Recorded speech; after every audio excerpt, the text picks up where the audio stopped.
everyone, and welcome to episode 19 of the Hall of Gamers podcast, our weekly podcast where we talk about Xbox and other bullshit. This week, I'm joined by the master controller juggler himself, Cameron. Hey. Added a new one to your collection, didn't you? Wait, what? A controller. You got a new controller. Sorry. Yeah, you were talking big up on the Discord saying you wanted to show it off. I mean, the audio. No, listeners. Steven said he wanted to see it, and I'm just like, yeah, watch the podcast. And then he said he wasn't going to watch the podcast. So yeah, no, fair enough. Yeah, bloody our listeners are rebelling against us. What the hell is this? I know, can't believe it. And we've also joined by our special guest, the eggs on toast aficionado himself. You didn't. I know what you're talking about. You didn't say it in French. What is this? We eggs on toast. I listened to you say that. I'm like, Cameron, if I wasn't driving my car right now, I'd be Discording the hell out of you. It's not exactly what happened, but it's close enough that I forgot to correct you in a public forum. This week we're probably going to talk a little bit about Halo. We're going to talk about the history of Xbox in general, because that's what they're talking about. And we're also going to talk about how to speedrun getting your name off a game title. But first, without any further ado, Cameron's going to transition us to a song of the week that he's not going to know about. I used to be so afraid. I used to sneak around. But I had enough of the punishment and had to take him down. Now I'm murdering real fast with an axe right to their heads. I might have gone crazy, but none of them I spare. Because my running days are over. They're shaking in fear. They're shaking in fear.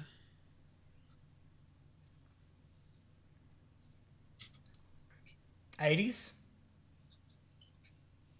Actually, I'm not 100% sure when it came out. I think I've heard this in my childhood somewhere. You like, definitely I think have. my parents had played this.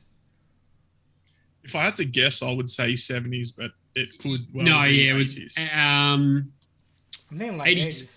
It's 86. Yeah. Is it? Okay. 86, but the band was going for ages. Because my parents always used to watch Max, which is a music channel which plays like 80s and so there's a classic 80s band have been featured in such films as American Psycho, funnily enough, and mainly Back to the Future. That's fuck. In fact, actually, another bit of trivia there for you. The main singer for this band actually showed up in the Back to the Future movie, the first one. Cameron hasn't seen that one. No, of course he hasn't. Oh, no, don't tell me. He hasn't seen any of them. He hasn't seen any of them. Oh, no, I've seen the third one. Oh, what? You've seen the third one? Oh, for fuck's sake. It's the worst one. Anyway, okay. I'm not going to get hung up on that because we do this every fucking week. Every time we talk about a movie. Omelette du Fromage. Oh, it's not that song, that's for sure. No. Well, since Cameron's just floundering right now, I'll jump in. I think it was it's Hip to Be Square. Yes, it is. And when I was looking at it, I'm like, I have no idea who sings it. I'm like, you know what? I reckon it's Chuck Berry. And I'm like, no. No, that's Back to the Future. That's who I thought it was. I think if I had like an hour, like if I had listened to this when I usually listen to, and not with the rest of the community, I would have been able to get the song, but never the artist. Any guesses? I mean, if people don't Hip to Be Square, I mean, I'm sure people in the chat will get it straight away. Charlotte almost certainly knows what it is. I didn't get it until right at the end. That's fair. I will admit it's not my best work, but I've been trying to make it thematic because I've been playing Little Nightmares 2. But yes, it's Hip to Be Square by Huey Lewis and the News. Yeah, definitely not Chuck Berry. No, definitely not Chuck Berry. But Huey Lewis himself did show up at the beginning of Back to the Future. He's the guy when they're playing the band stuff, and he's the guy with the megaphone who goes, "Son, you're just too loud," or whatever. Really? Yeah. I didn't realize we're doing movie trivia podcast tonight. I thought we were. Oh, mate. All right. Well, catch it. Bye. Yeah. It's a sneak peek of the kind of shit you have to deal with when you listen to Lights, Camera, and Action. We're going to say, we know he's listened to at least, 8 watched 8 movies. Yeah, we've made him watch like 10 movies so far. 10 movies, right? And we might be doing Die Hard next. We might just be doing Die Hard just for fun, yeah, because it's a Christmas movie. But I'm going to say, it is a Christmas movie, and I will request admin powers to time out anyone that suggests that that is not the case. And I mean, Cameron hasn't seen it anyway, so it's Cameron, if you tell me. He hasn't seen any of it. No, look, you know what? It'll be a Christmas miracle. He'll love it. Okay, I watched a movie this week. What'd you watch? I watched Last Night in Soho from Edgar Wright. It was amazing. I highly suggest that everybody goes out and watch it. It's my favorite film of the year out of the 9 films that I've seen now. I've never heard of it. It just came out like about a week or 2 ago. So why did you spend your time watching that instead of Die Hard? Edgar Wright, Shaun of the Dead, Hot Fuzz. Yeah, I'll give you a pass on that. I like Edgar Wright. Baby Driver was a pretty good movie. Baby Driver, yep. Okay, well, Shaun of the Dead was good. Hot Fuzz was good, but Die Hard. I mean, we're talking top 10 best movies here. It's pretty good. It's a Christmas classic, you know. It might be this. I've seen The Matrix, the first Matrix, more than any other film in my life. Then probably Dawn of the Dead, the 2004 remake. Then Die Hard. Boy, am I going to piss you off. He hasn't seen any of them. I was going to say, you ever seen The Matrix of all things? This is the thing. I might have seen it before when I was very, very young, but I do have no recollection. No. How old were you in? It was 2000, I think it was that it came out. 99. Would have been 6. So I'll tell you a story about The Matrix. Remember, I'm a decade younger than you. I'm 34. You're not a decade younger than me. Practically a decade. Anyway, so in 2004, when I was doing year 12, The Matrix Revolutions came out. Oof. The night before, it was at midnight because it was a worldwide simultaneous release, and our time was midnight. And so they were doing 8 p.m. Matrix, 10 p.m. Matrix Reloaded, 12 o'clock midnight Revolutions. Mm-hmm. And it was the night before my English exam, which was at 9 a.m. Of course. And I actually thought about that decision quite a lot. What am I going to do? I think the English exam was probably the right choice, having seen that movie. How long are the Matrix exams? Sorry. English exams. I think they were 3 hours. Yes. 3 hours and 15 minutes reading time on top. So I would have finished at like 2 a.m. and then been home at 3, up at 8. I was 17. I could have done it. It just depends how much you care about the Matrix compared to the English exams, because they're both the exact same amount of time. Fucking 3-hour English exam. Well, the thing is, I was way more hyped for Matrix Revolutions, and then I think if I had gone to see it, I would have been a little bit disappointed. I love it, but it's a fucking terrible movie. Wanted Neo to win. I wanted something different to happen. Wait, Matt said it? Oh yeah, I've seen a couple of movies. All right. Well, sidetracking. I was going to say we're off to a real gamer score start here, to be honest, with just completely going off the rails in literally the first 5 minutes. 5 minutes later than it would have been if it was Kirby. Yeah, that's true. I mean, we tried to get Kirby, but you were the only one available. So yeah, exactly. To be fair, Kirby's busy sitting in airports, not fucking doing anything. Apparently, according to Discord. No, he's looking after our security. Okay. Yes. Yeah. I feel so fucking secure with Kirby on the case, mate. He'll be there with a Nintendo Switch, and he'll be like, "Yeah, you're fine, mate." Yeah. Just to get. Dear. So we're doing the show live on Twitch. For some reason, if you're hearing this afterwards, I mean, obviously everyone should be on the Twitch, but we have a Twitch channel, Hall of Gamers Pod, where you can watch our lovely faces. We also release this out to YouTube, and then the audio version goes out on Tuesday, which is what most people listen to. But we do this usually on Fridays and Saturdays, around 8:30, 9:30 on the Fridays, New Zealand time, and then whenever the hell Cameron gets up on the following week on the Saturdays. Just so we can get some of our other, American guests and that sort of stuff, so it's not too rough for them all the time zones. I'm usually up at 6 a.m. every day. Usually. Your prime podcasting form. You sent me a message pretty early this morning. Yeah, that's fair. I was eating my special K's. I think I had the episode already done at 7. That's impressive. All right, fine. That's fine. Just ruin my fucking joke then. Whatever. Hey, you're saying I'm not efficient. Everybody here knows that's a lie. Yeah, no, I'm not saying you're not efficient. I'm just saying. So was Vegeta and Goku. Yeah. Moving straight Oh, on. I was talking about Dragon Ball Z that day, actually. Alex, I guess we should probably start with you, considering you're our special guest. I mean, obviously, we know you very, very well. You're an old mate of ours from the RGS days. But just in case anyone's never heard of you before for some reason, tell us a little bit about yourself.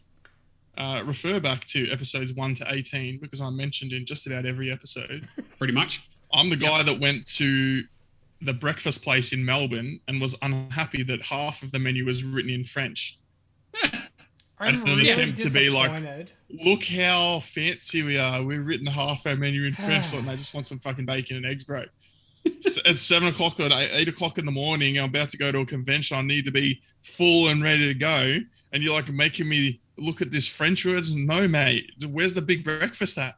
And then the guy, I actually don't remember, was a man or a woman that was our waiter, and they're looking at me like, you're cooked, bro.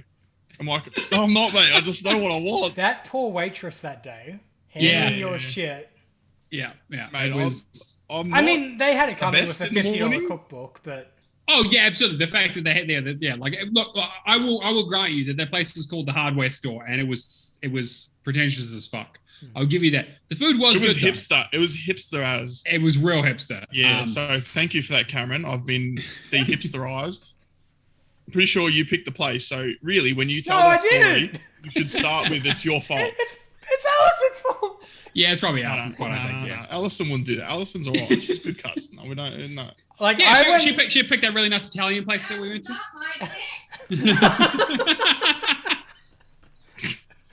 She's not standing for slander. I'm pretty straightforward, bloke, right? I get a big breakfast when I go out for breakfast. I get a chicken parma usually when we go out for dinner, or maybe a burger. I know what I like. Yeah, no, that's admirable. I'm pretty much on the same wavelength. I'm the kind of guy, when you have a 10-page document, I need to find something, I'll press Control F and find it, rather than read through 10 pages and not get it. That's what I was trying to do. I was trying to control. I'm not going to say Control F the waitress because that's I was trying to Control F the situation. Mate, do you want a speed run getting cancelled on Twitch as well? Yeah. Oh no. I'm like, I just want a big breakfast. Control F. Where is it at? Oh, we don't have. Mate, where's the hash browns? What are you talking about? Oh, mate, what's going on? All right, so there's that about me. What am I? I'm the resupply card from Gears of War 4. Yep. For those that aren't familiar, I was trying to get one of every card in Gears of War, and I needed the resupply card to do speed runs, to get achievements. And I'd opened hundreds of boxes, because the cards come from loot boxes. Hundreds of boxes, and never saw one. I had one of every other card, but not resupply. And then I'm like, well, I've got a session. I don't think I had a session the next day. I'm like, well, I'll buy like $5 worth of loot boxes. I think it was 3 or 4 loot boxes. And on the third loot box, resupply card. Amazing. And I was heated. And the other reason I bought is because I'd been running Gears of War a lot that week.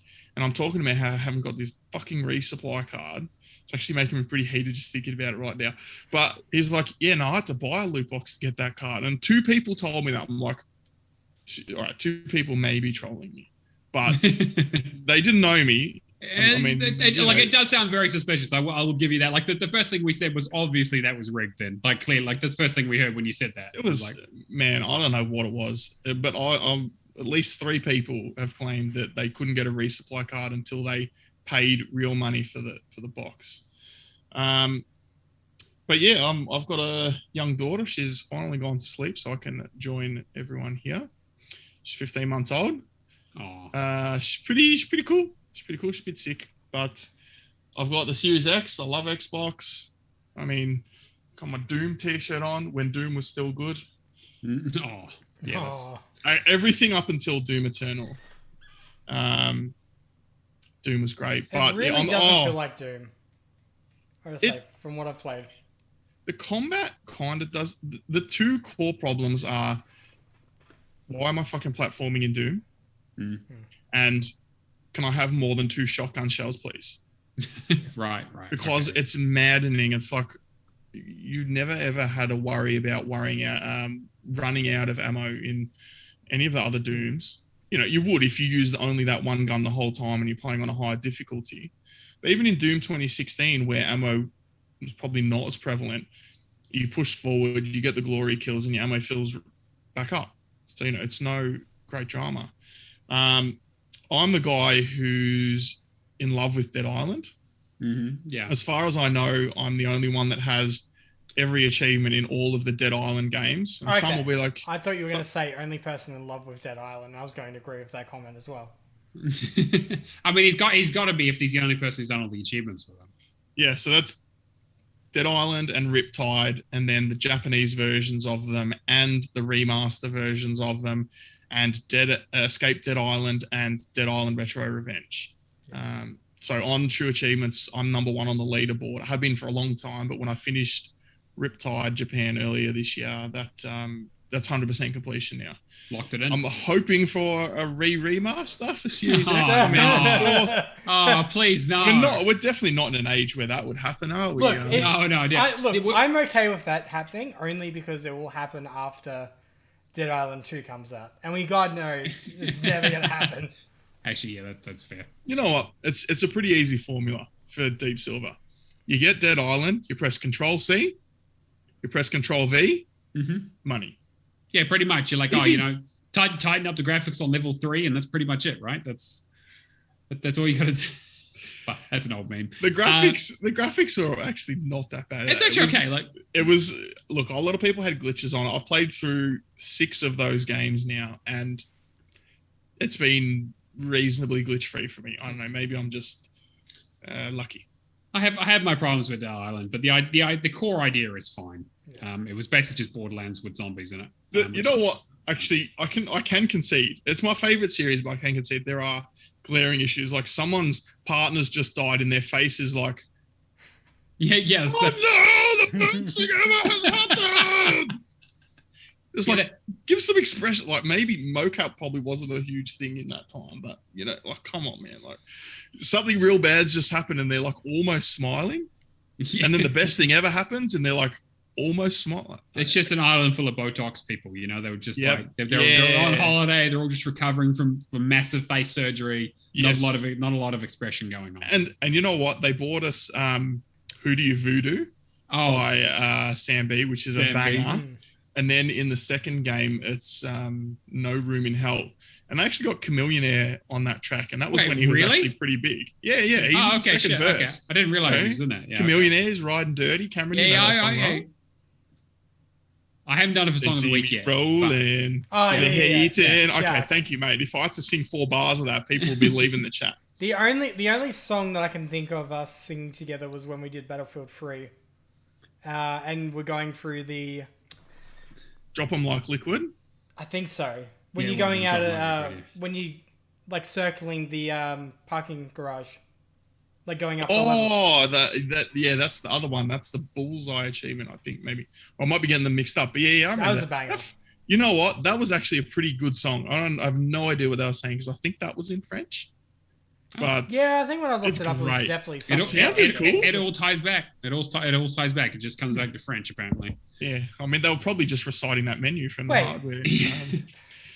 But yeah, I love a good co-op game, whether it's couch co-op, online co-op, huge into co-op. Dead Island is best in co-op. When we get enough funds on the Patreon, can we just get a singer to just do the entire French menu of that website? Special verse from Alex, just like, I want to be breakfast. It'll be like Fudufafa from Flight of the Conchords. It's just a bunch of French words thrown together into a vague song that doesn't actually make sense when you translate. Isn't that what Omelette du Fromage? That's what that is, isn't it? No, that's Dex's Lab, but same idea. Bloody reminds me, this is going way back, but like before Toby Turner got cancelled. Who? Who's that? He was the YouTuber that was in Annoying Orange. Annoying Orange. Yeah. Wait, you don't know Annoying Orange? I know of Annoying Orange. I never watched it. Anyway, he was the one that did the literal trailers, like for Assassin's Creed and all that. Like, anyway, I don't know those. Mate, YouTube's been around for a little while. I'll just tell you right now. He essentially did a song just like basically show this to your foreign grandma. It'll sound like Coldplay. Okay. Just immediately remind me of that. All right. Well, with that tangent out of the way, thanks, Cameron. Appreciate that.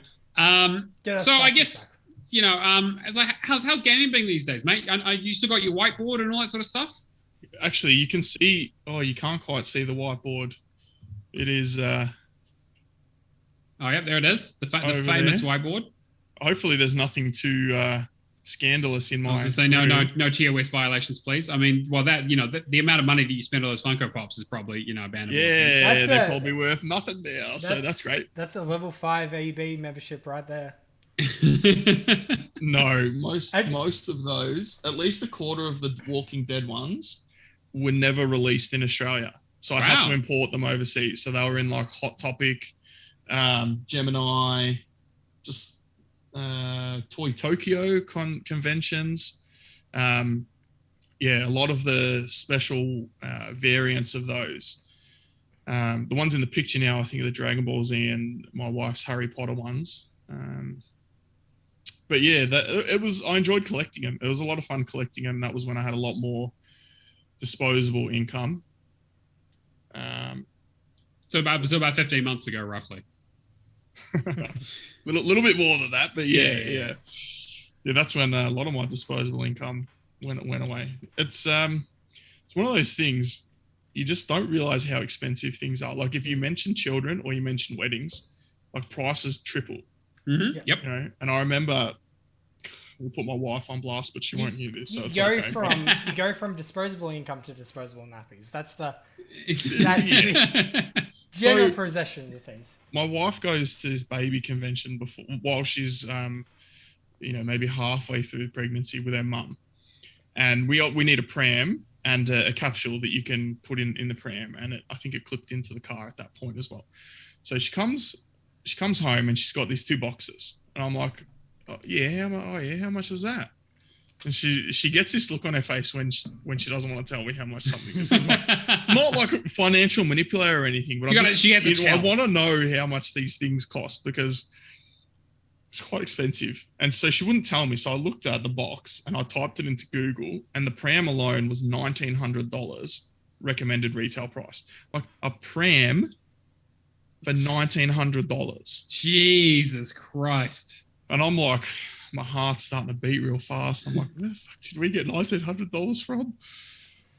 So I think she paid $1,800 and got the capsule for free or something. It was something like that. And I'm like, what a deal, mate. Oh, mate, that's one of those things. It's funny. It's like you go to a bloke, go, how much did it cost? You go, I spent $1,800.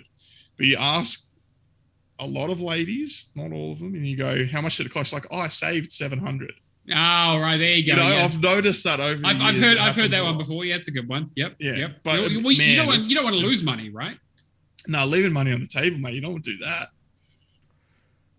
You must have been marketing to her at the convention. But yeah, gaming. Right. To go back to your original question, gaming is it's been pretty good. I've been focusing on getting a lot more completions lately. So I've got a lot of I rated Game Pass for anything 10 hours or under, plus a Plague Tale Innocence is in there, and a couple of games like that. I can't actually think of them off the top of my head. So I got them in there in my random to-do list, and when they show up, I'll usually play something like that. But I'm working on my completion percentage, which, Matt, I don't think I've quite caught up to you yet in terms of completion percentage, because I definitely haven't caught up to you in terms of gamer score. I haven't got 1 million gamer score overnight. But yeah, so Charlotte's not going to talk to you, but that's fine. 95.51 completion percentage. I think even Charlotte can appreciate that. 95 point, what was that? 5-1. 5-1. That's pretty good. I'm at 95.58. So like, it's just a little bit, just a little ahead. I probably only need 20 more achievements to catch up. Yeah, see, I was going to say I probably need about. Yeah, I was just looking at it. It's like, what do I need to get to 96%? 268 achievements. Oh, easy. Man. Put that away. I'm only 96 to get through my next half percentage, but yeah. So that's what I'm working on at the moment. But there's a lot of those 3 to 4, 5 hour games in Game Pass. You can just hit them up.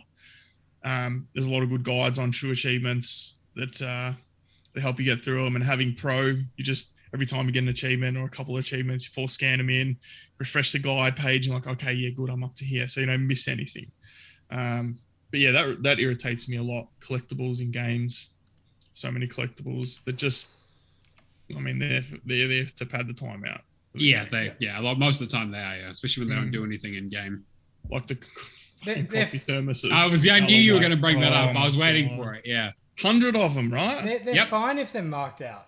Like, I can get past that. Yes. Like in Sunset Overdrive, there's heaps of them. But Sunset's But my you favorite buy the example. map, you know, you get so much money, you just buy the map and it's like, oh, there's one here, there's one, there's everywhere. And you actually, I think you use the collectibles to upgrade your weapons or something. Upgrade your amps, yeah. Your amps, yeah. So, you know, at least they give you something. There's a reason to collect them. And in Sunset Overdrive, because the movement is fun, it's actually fun to collect them. So if you have a game that has no fast travel system or something and you miss a collectible and you have to start a whole new game again and collect everything, like, no, man. I'll talk about AC 1 and 2 when I get up to it. The games that I've been playing, but yeah, they've aged interestingly, haven't they? Sunset and Forza are my main ones though that stand out, just because as long as you can buy some kind of, and like I guess Forza is a bad example because you're technically buying a treasure map as a DLC with real money, yeah. I don't mind those kind of things as much as I want Forza to do it in game currency rather than external. Like Sunset just is the perfect example though of a game that does collectibles. If they gave you the option to buy it with real money, but then also put it in-game currency, yeah. Like I don't know if there was a period where we had both and now we just have real money. They've like snuck it in. But I feel like if you were to do that, you know, people that want to get started straight away can put their $5 or $10 down or whatever it is. Or the people that are going to play the shit out of Forza like Cameron are going to, you know, they're going to get the credits to get that map. So, you know, yes, you can make a little bit of extra money from your game, but you're also appealing to the people that are going to play the hell out of your game. I don't like it when they hide those things behind paywalls. Like, was it Assassin's Creed Origins with their double XP boost? Yeah, was Odyssey. Odyssey, was when sorry, my mistake. Yeah, stuff like that. I'm like, yeah, and that's the problem with that stuff. And I think this transitioned us nicely into our first news story about Halo Infinite. But the idea is that like people talk about like microtransactions being optional in video games, right? It's like, oh, you know, it's like you don't have to pay them. You just play the game and earn the stuff. And it's like, even if that's true, the people who make these games make the grinds just that little bit too long to incentivize you to pay for it. Like it's the same people. It's not like they were like, oh, you know, the hackers snuck in and gave you this other option.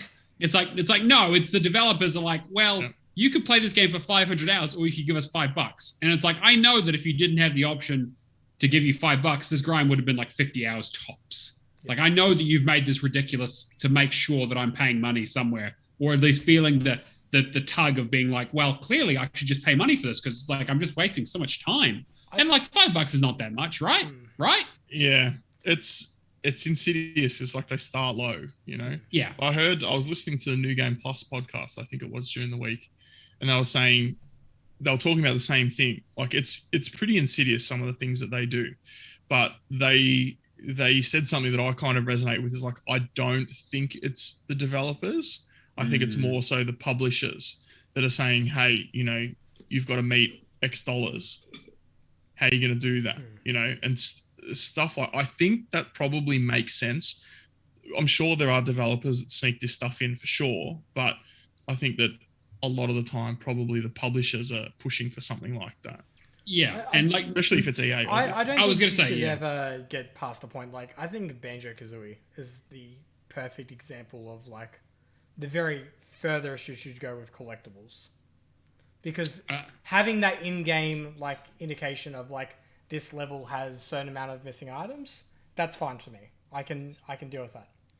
But if you're going into territory, like I said again, Assassin's Creed, where it's like you might have 99 flags and you're hunting that last one down. Yeah. God damn, you're gonna look at a half an hour video guide just to find that one last item when you could easily have an indicator on a map. Been there, yeah. There are a lot of games like that. Like I know Gears of War, to go back to a beloved series. Gears of War have typically been pretty good with their collectibles. You know, they number them. You can see how many in the chapter, which ones you're missing, and all that. But they released an achievement for Gears of War 4 for not using the Lancer or the Nasher at any time during the game. Wow. Okay. And it is tracked by the by the chapter. It's tracked in the war journal, the achievement guide. Oh, right. In the So actual, when you open it up, you can see. I'm at 97%, and I am pretty bloody sure that I never used the Nasher in a whole playthrough or the Lancer. So I'm missing one chapter, but there's no marker for that, which is disappointing because that as much shit as I give Gears of War, they've actually typically been very good with their statistics tracking. Mm-hmm. And that was from Gears of War 1, from what I remember. Yep. So that is disappointing. And I've replayed a few chapters because people are like, oh, it was this one that didn't work. It was this one that didn't work. Played like 5 chapters. And I'm like, it's fucking none of those chapters. Kept to do the whole game, eh? Well, you can do it. Can you do it on easy at least? Put it on casual. Yeah, but the only runs I've got to go through are insane, inconceivable, and then Iron Man. So on hardcore or harder without dying. Yep. So I don't really want to do another one on casual on top of that. No, fair. That's fair. I think that. Yeah, well, like we've discussed this like recently, right, around like improvements to the achievement system in general, and it would be really nice if. You know, we got the progress bar for some achievements, and some developers use it and some don't. But it would be really nice to have it a bit more fleshed out, where it was like, okay, here are the steps for the achievement. Here's like a checklist that, you know, you open it up and you can say, oh, you know, how close am I to this achievement? And it's like, oh, you know, get a kill with every weapon, and they just program in every like a checkbox for every weapon, and they just tick it off once you've got it. Yep. So you know, like it's like quality of life stuff like that like especially with like first party games that like, you know, that Microsoft are pushing, that would be really, really good for them to do. It's funny you mentioned nice. the updates to the achievements, because you completely reminded me of a news story that I didn't have on the list, but I did see earlier in the week. And funnily enough, Jason Ronald, who I was talking about today, who gave me and Charlotte codes for Fear Files, shout out, he was on, I think it's Lords of Gaming podcast, and that like a week ago, and essentially they're looking to do updates for game DVR first and then achievement system. Ooh, okay. I mean, that's great. Like, so, I mean, I'd love more details. I saw that on Twitter too, I'll go into the details because one of the main problems at the moment is you might be a player that you might just play Halo. You might play Halo so much that you're on the top 10 in the world, but you might have a gamer score of like 500. Just because you've only played the multiplayer achievements, yeah? Sorry. Just turning up a little bit. Cool. Essentially what they're trying to do is make it such a system that, you know, you can have us gamer score freaks, or you can have these multiplayer, like just these people that are just playing multiplayer all the time in these titles, achieving these massively high ranks, and some indication to mark them as well, to say, well, I'm not hunting gamer score in every single game, but I should still get that recognition because I'm a pro at Halo. They've talked about this kind of thing before. I think they mentioned it last time. I remember them mentioning it was like when they talked about profile badges, which the functionality exists because Xbox employees have profile badges. It seems to always just be that thing though, that they show it off and nobody else really has anything other than, hey, I've had like 10 years of live. Cool. Yeah, it's like, yeah, how long have I been in live? And then like what my gamer score is, and then like my motto, if you even see that anymore. And the badges that the employees have are actually pretty sick. I've only seen them this year, so I don't know if it was a recent thing or not, but they're pretty cool. I'm not sure if having like what kind of badge they would do is like, I've played all the Halo games. Yeah, something like something like that, like a series badge or something. I would love a series badge, especially for what I'm doing at the moment. But Dead Island series completion for achievements. Give me that badge. Yeah, I mean, sure. Like that's the thing, is that like having like a series completion badge, or like even like a series started badge and the series completed badge, or like a something, you know, or like, you know, like a ranking badge of some sort. It's like, oh, you know, I've got like a bronze Halo badge because I've done like 3 out of the 10 or whatever, or something. I don't know. It takes more thought. They would have to do it in such a way though that it's not putting pressure on the developers to implement that, because that was the problem with challenges. Yeah, exactly, right. So it needs to be something that's built into the meta system on Microsoft's end rather than on the developers' end. Yeah, I think the problem with challenges is they just weren't I mean, they didn't give any gamer score. That's the problem for us. Hmm. But there were no. I think the only game that I can think of that actively embraced them was it the first State of Decay game on the Xbox One. Motorsport did as well. Yeah, for something five. But they Like, it was regularly do a community challenge or something. I might be, maybe I'm getting it wrong. Maybe it's Games that I can think of from my head is, I'm pretty sure State of Decay did, but I never played it back then, so I'm not. Forza did as well. Forza Motorsport 5, Sunset Overdrive did the weekly Yep. challenges because that was built into the Sunset TV thing, which I still think is one of the best features ever included in a video game. Just doing that whole narrative and then putting that out as your second DLC. Mm. If you like TV, you'll love. What's it called? Game from Remedy, Quantum Break. Quantum Break. I love Quantum Break. Such a Me too. I know people give it shit, but it was actually really good. It was alright. It was better. Sorry, man. It had so many of my favorite actors from like ABC shows. Like, the TV segments were so fucking awful. But the that was like the first game that I remember being over 100 gigabytes if you downloaded. Oh, it was big. Stuff. Yeah, it was big. It was big. Yeah. And it was meant to be a launch title too. Game. Yeah, it was supposed to be like, it was like the gameplay wise, it was pretty good. Like, it was a relatively standard third-person shooter with some powers in it. Like, the thing is, solid for a third-person shooter. Yeah, like it was a good game. But like, it wasn't like, it was no Alan Wake or Control, right? Like, if you're going to compare it with other Remedy titles, or that's what I mean. Like the gameplay, like the story in Alan Wake is better than Quantum Break. But the gameplay in Quantum Break is better than Alan Wake. Oh yeah, absolutely. I mean, it's a different kind of game, right? Yeah. So I'll totally give you that. But I mean, I'm all about the story, so yeah, I can understand. There's still a challenge. I know. Hub now. I had a little chat with you on Tuesday. I know. Yeah.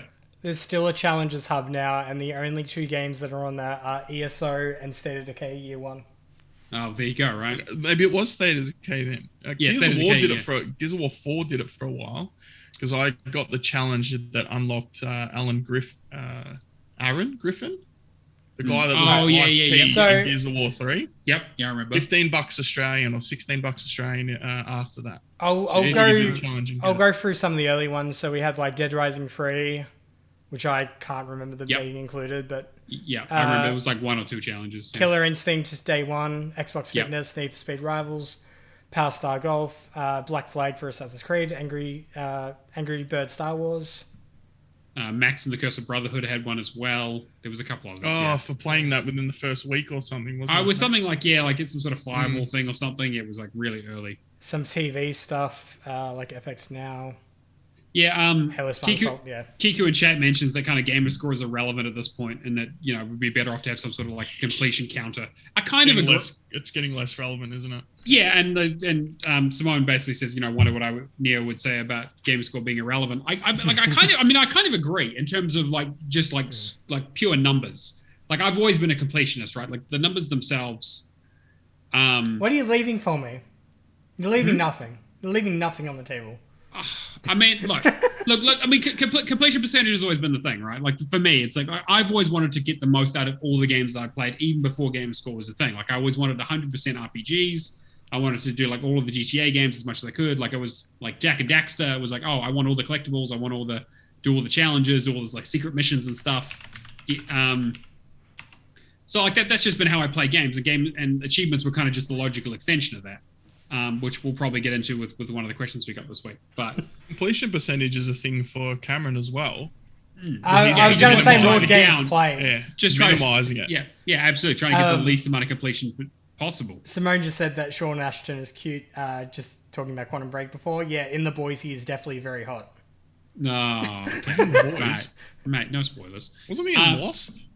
He was. No, I don't think so. That was the other guy. He's in The Boys. Quantum Break. I actually really don't like Lost, and then I played the game, so I don't know why I bloody did that. I'm telling you, that could be the worst game I've ever played. Such a good show. Lost was fucking terrible. Well. Lost via Domus was an interesting game. That was one of those early game school games. Terrible game, good show. Yeah, I mean, I like the first two seasons. After they opened the hatch, it kind of all went bad. John Locke is a smoke monster. Anyway. Yeah, exactly. Snape kills Dumbledore. He is all dead. I hate it when they go with that. And by so the way, spoilers. everyone was dead. You spent the whole time in a mental asylum and you just hallucinated. That's a cop out. The Sorting Hat doesn't sort trans people. Jesus Christ! Are you trying to get yourself cancelled? Oh, What are you God talking damn it. about? I don't know whether to use that for clip of the week or not. All right. Wow. Getting us back on track. We were Wait, going to wait. Can you explain what the hell you're talking about, Cameron? Because I have no idea what you're talking about. So to explain, J.K. Rowling is a known turf. She's not yes, Yeah. yes. And so the implication is, anyway, it's just... What? Yeah. One of the latest skits in the new Family Guy season is the Sorting Hat trying to sort a trans person into a house. Okay. And Okay. just Okay. goes. Yes, J.K. no. Rowling. I've heard a lot of interesting I'm not saying things that my about views her. match hers at all. Don't even go with that tangent. Alison has asked in chat, Alex, is that a new beer you're drinking, or are you just being a babysitter? Is it the strawberry beer? Or the No, it's not. weak? Oh, yeah, there we go. See, he's got a couple of Mate, them. you know what? That strawberry beer cost $100 for a slab. What? I've got 4 left. Quality over quantity. I think $20 of that was delivery. Quality over quantity. It was it's a strawberry kiwi sour beer from a brewery in the Grampians. I don't know if you would have heard of the Grampians, Matt. No. No, it's No, a pretty no famous way. tourist spot in Australia, but Where are the Grampians? They made a movie about it. You probably wouldn't actually have not seen that far from your place. I I think. know. I've been to the Grampians. I've got no beer, unfortunately. I get by people not thinking that I don't know stuff that I actually know. Well, mate, you've been fooling me for years. Let's get into our actual news story, though. Halo Infinite came out recently.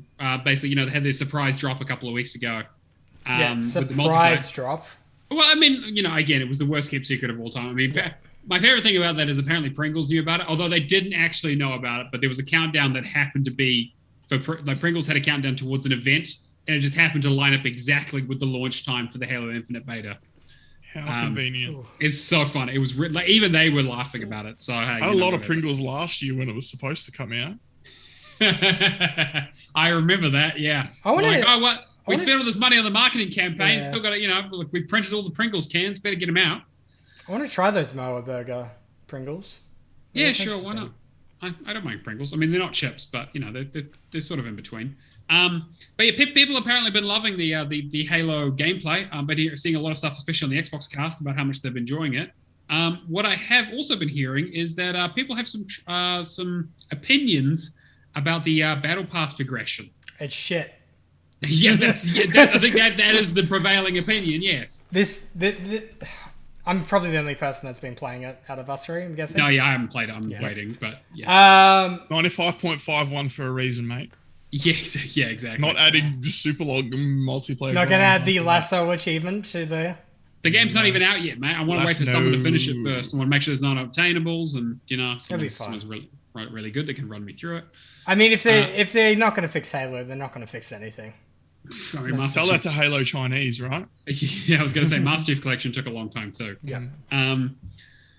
But yeah, so Cameron, what are your thoughts? Because you've been a bit more involved in this. Gameplay is a 9 out of 10. It's. I never played. I guess other than Halo MCC, and a lot of that was basically very easy to cheat custom game wins and that to get achievements. I never played Halo multiplayer legit. Saying that, this Halo multiplayer is very fun. Back on the 360, I lived on a farm. I had dial-up connection. There was no chance I had any potential to play online. Good old dial-up, man. Good old dial-up connection where I spent 3 hours trying to download one MP3. Anyway, MP3. It was the Puff Daddy one that everyone had, I think, right? That was the MP3. When JPEGs took forever to load. Yeah. They loaded from the top though, so. When we were young, your grandparents would be like, I walked 20 miles to school and 30 miles home, and it was a 5-foot deep snow. Yeah, exactly. Nowadays, like, uphill both ways. Try having a pull on dial-up, Yeah. Yeah, you didn't have it hard, Granddad, all right? But yeah, no, the gameplay is amazing. The only problem was at the very start, the challenges were absolute dog shit. Yeah, like there's no XP progression at all, and like you'd earn medals in game, those don't count to XP because of the new free to play model. And I get it, but at the same time, it kind of makes me go like, I just really wish this was a full retail game. Like multiplayer was full retail and I can enjoy it how I want to. But I mean, I know why they did the free-to-play model. They want to bring as many players in as possible. This was meant to be a launch title. It makes sense. I wonder with the progression that if they started it low, because if they started it low and then they increase it, they'll be looked at in a good way. Or they could have just come out where they thought it should be and people will be like, this is too slow. So the endpoint is actually different. I reckon a lot of games do that. They try something out, see if they can get away with it. And to Halo's credit, they are usually reasonably responsive to feedback. Because on Twitter at the moment, you see two things. One, this game's fucking awesome. Two, your battle pass progression sucks. Yeah, and you're overcharging for items, which we'll also talk about. Yeah, I honestly can't floor the gameplay that I played, except for, the power weapons. But there are some bugs and some, like typical stuff that you'd expect to see in a game. At the same time, they've been in crunch for God knows how long. They've released the game. Let them have a break. Let them have Thanksgiving. And then I'm sure in a week or two they're going to go back straight into like improving things. I mean, I'm going to put my tinfoil hat on and say I completely agree with Alex. So I think they're doing the classic negotiation tactic of coming from a point of just ridiculousness and then pairing it back to something that they actually wanted, but that people now say, oh, they're responsive and they're doing what we wanted them to do. Because like the progression system, the problem with the progression system is that it was all based on challenges that were kind of random, and the challenge, like you do a thing where people would jump into games, do the challenge, and then just leave because they were like, well, I'm not going to get anything else out of this. I get the experience immediately. I'm just going to jump out and get a new challenge and then jump back into a new game. And then sometimes the challenges would be something ridiculous that you couldn't even do on a map, and you got nothing for finishing games, no incentive for staying through games, no incentive for winning, like nothing. Just that on the biggest problem is like playing an objective-based thing, and you've got teammates trying to get a kill streak because that's what the challenge is. Yeah. At the very least, the challenges should be created towards what you're playing. I think at the moment during this beta stage, it should just mainly be like kills and assists and stuff like that. Yeah, it should be. The thing is, the way to get people to play objective games is to reward them for playing objective. And like Kyle in chat basically is like, who cares? I don't want progress. It's about shooting people. And he's right. But the thing is that the way that people view video games these days is that they need to be on some sort of treadmill. There needs to be a reason to do anything. And like obviously as achievement hunters, we understand that. But it's true of everyone playing games at the moment. I mean, that was something that Call of Duty started with Call of Duty 4. It was every time you shoot a guy in the head, there's a fucking dun-dun-dun-dun-dun and fucking thing comes up and it's like, oh, you did this challenge, you did this challenge. Here, try this, do this. Never stop playing this fucking game. Get reinforced over and over and over again that you're doing a cool thing. Master Sergeant Shooter Person. Which if it's a video, if you haven't seen that, you need to go watch that because the original Bulletstorm fucking ripped the shit out of them for it. But like that's like people need progression stuff. It's the reason why battle passes are such a thing across all like battle royales, because people don't just want to jump out of a thing and shoot people for the 100th time if they don't feel like they're getting something out of it. And I'll admit, obviously as achievement hunters, we are those kinds of people.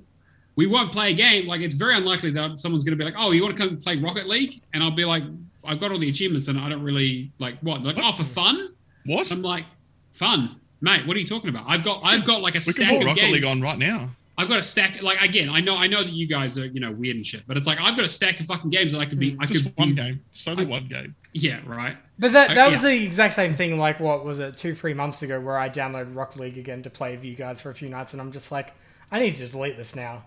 Yeah, like, exactly. I'm not doing anything. I need to be working on something. So like it's I know like it's unhealthy, right? And it's a thing where video games have gone in that direction, and they've pushed us to basically feel like we need to be progressing, always doing something, earning something, filling up bars, doing challenges, etc., to unlock stuff.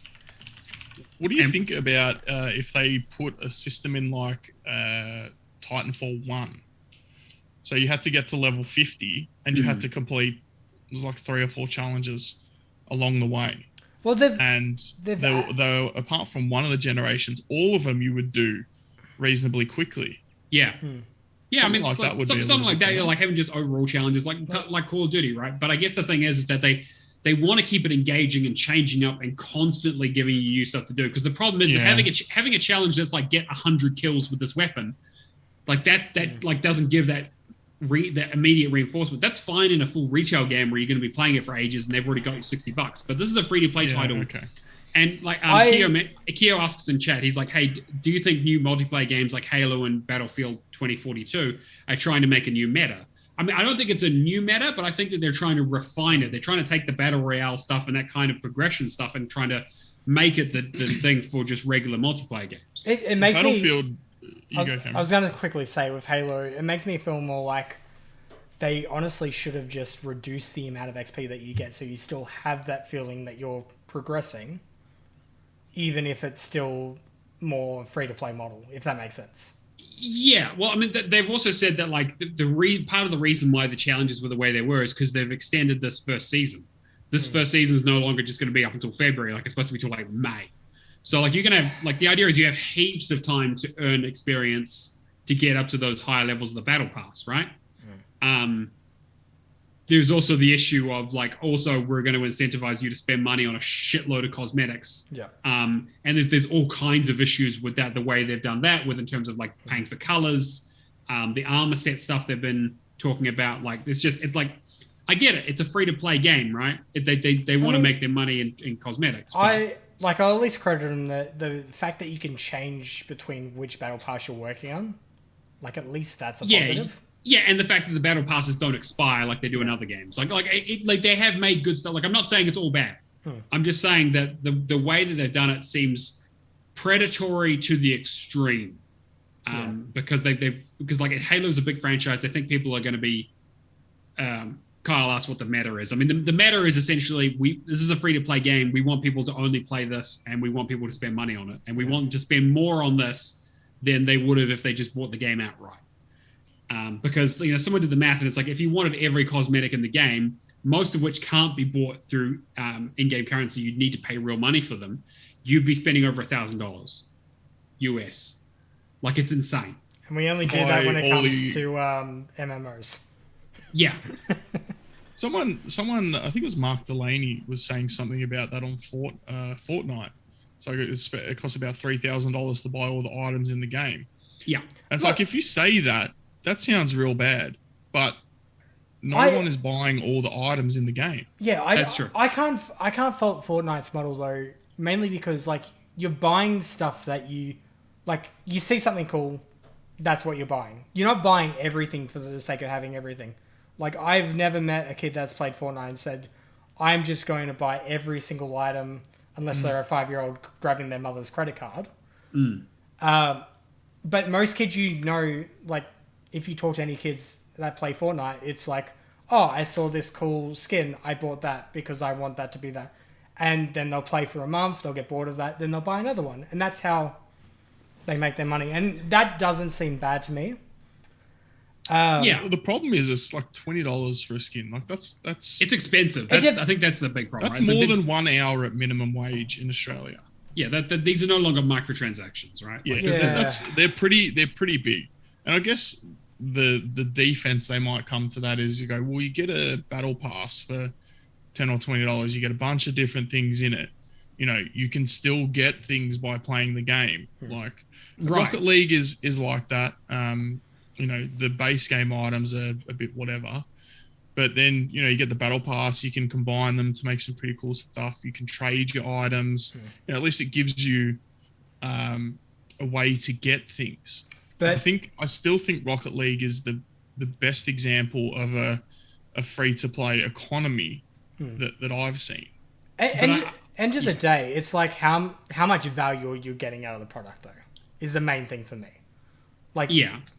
That's why I choose to support Playground, even though I might have to buy a treasure map, and I will get pretty much any Forza Horizon that comes out now. I will get the DLC in that as soon as it hits, because it's in that VIP pass, that bundle collection, and now with Game Pass just as the add-on, and I know I'm going to enjoy that content, and I'm going to essentially go through it in a week. But that's content. Right, that's different. They're giving you something here, where it's like this is all cosmetic shit. Yeah. And like I know that's the argument is that like who cares? It's just cosmetics, right? But the Kia brings up a good point. It's like in theory the systems are good for being able to pick and choose what you want, right? But the problem with the thing I have collecting everything is ingrained in video game culture, which is right. But it's also just ingrained in human nature. But I think my problem with it is that, and this goes back to the progression argument, is that the progression is bad and it's slow, but they also allow you to pay to skip it, which is that's what I have a problem with. I'm like, look, if your progression is slow because you're going to be like, well, we don't want everyone to burn out super quickly and just not want to play the game anymore. We want to stretch it out to keep them on board. And then, hey, they pay a couple of microtransactions for other bits and pieces they want, sure. But if you can pay to skip stuff or pay for levels on a battle pass, that's them essentially saying, well, we slowed it down so people would pay it. That's not even a question. It's like obviously it's like, well, it's like they could get to it by the end of the month, or we stretch it out to 3 months, and it feels slow, so they feel like they should pay to get it done. And like I don't trust any business not to do that. Because like at the end of the day, they just want your cold hard cash, especially if the game's free to play. Anything's quicker in life if you pay more up front. Yeah, for sure. But like if you've got money, money gives you options, right? That's always what Mum always said. And the thing is that like that's fine in theory, where it's like, oh, you can pay to just unlock all of this, or you can play through all the stuff, but we're going to hamper you at every turn to try and make that paying that $5, $10, $20 more appealing. And that's just insidious. And like from a marketing perspective, obviously I think it's fucking genius. But and from an ethical perspective, especially around especially when it comes into real money and people have gamers are well known for overspending on shit that doesn't matter. You're just still trying to figure out how to convert Game Pass to your industry now, aren't you? I mean, obviously, well, actually, All right. What do you think about Battlefield's model of releasing a game and then having all the pre-orders people essentially pay for them to finish the game? They should have delayed.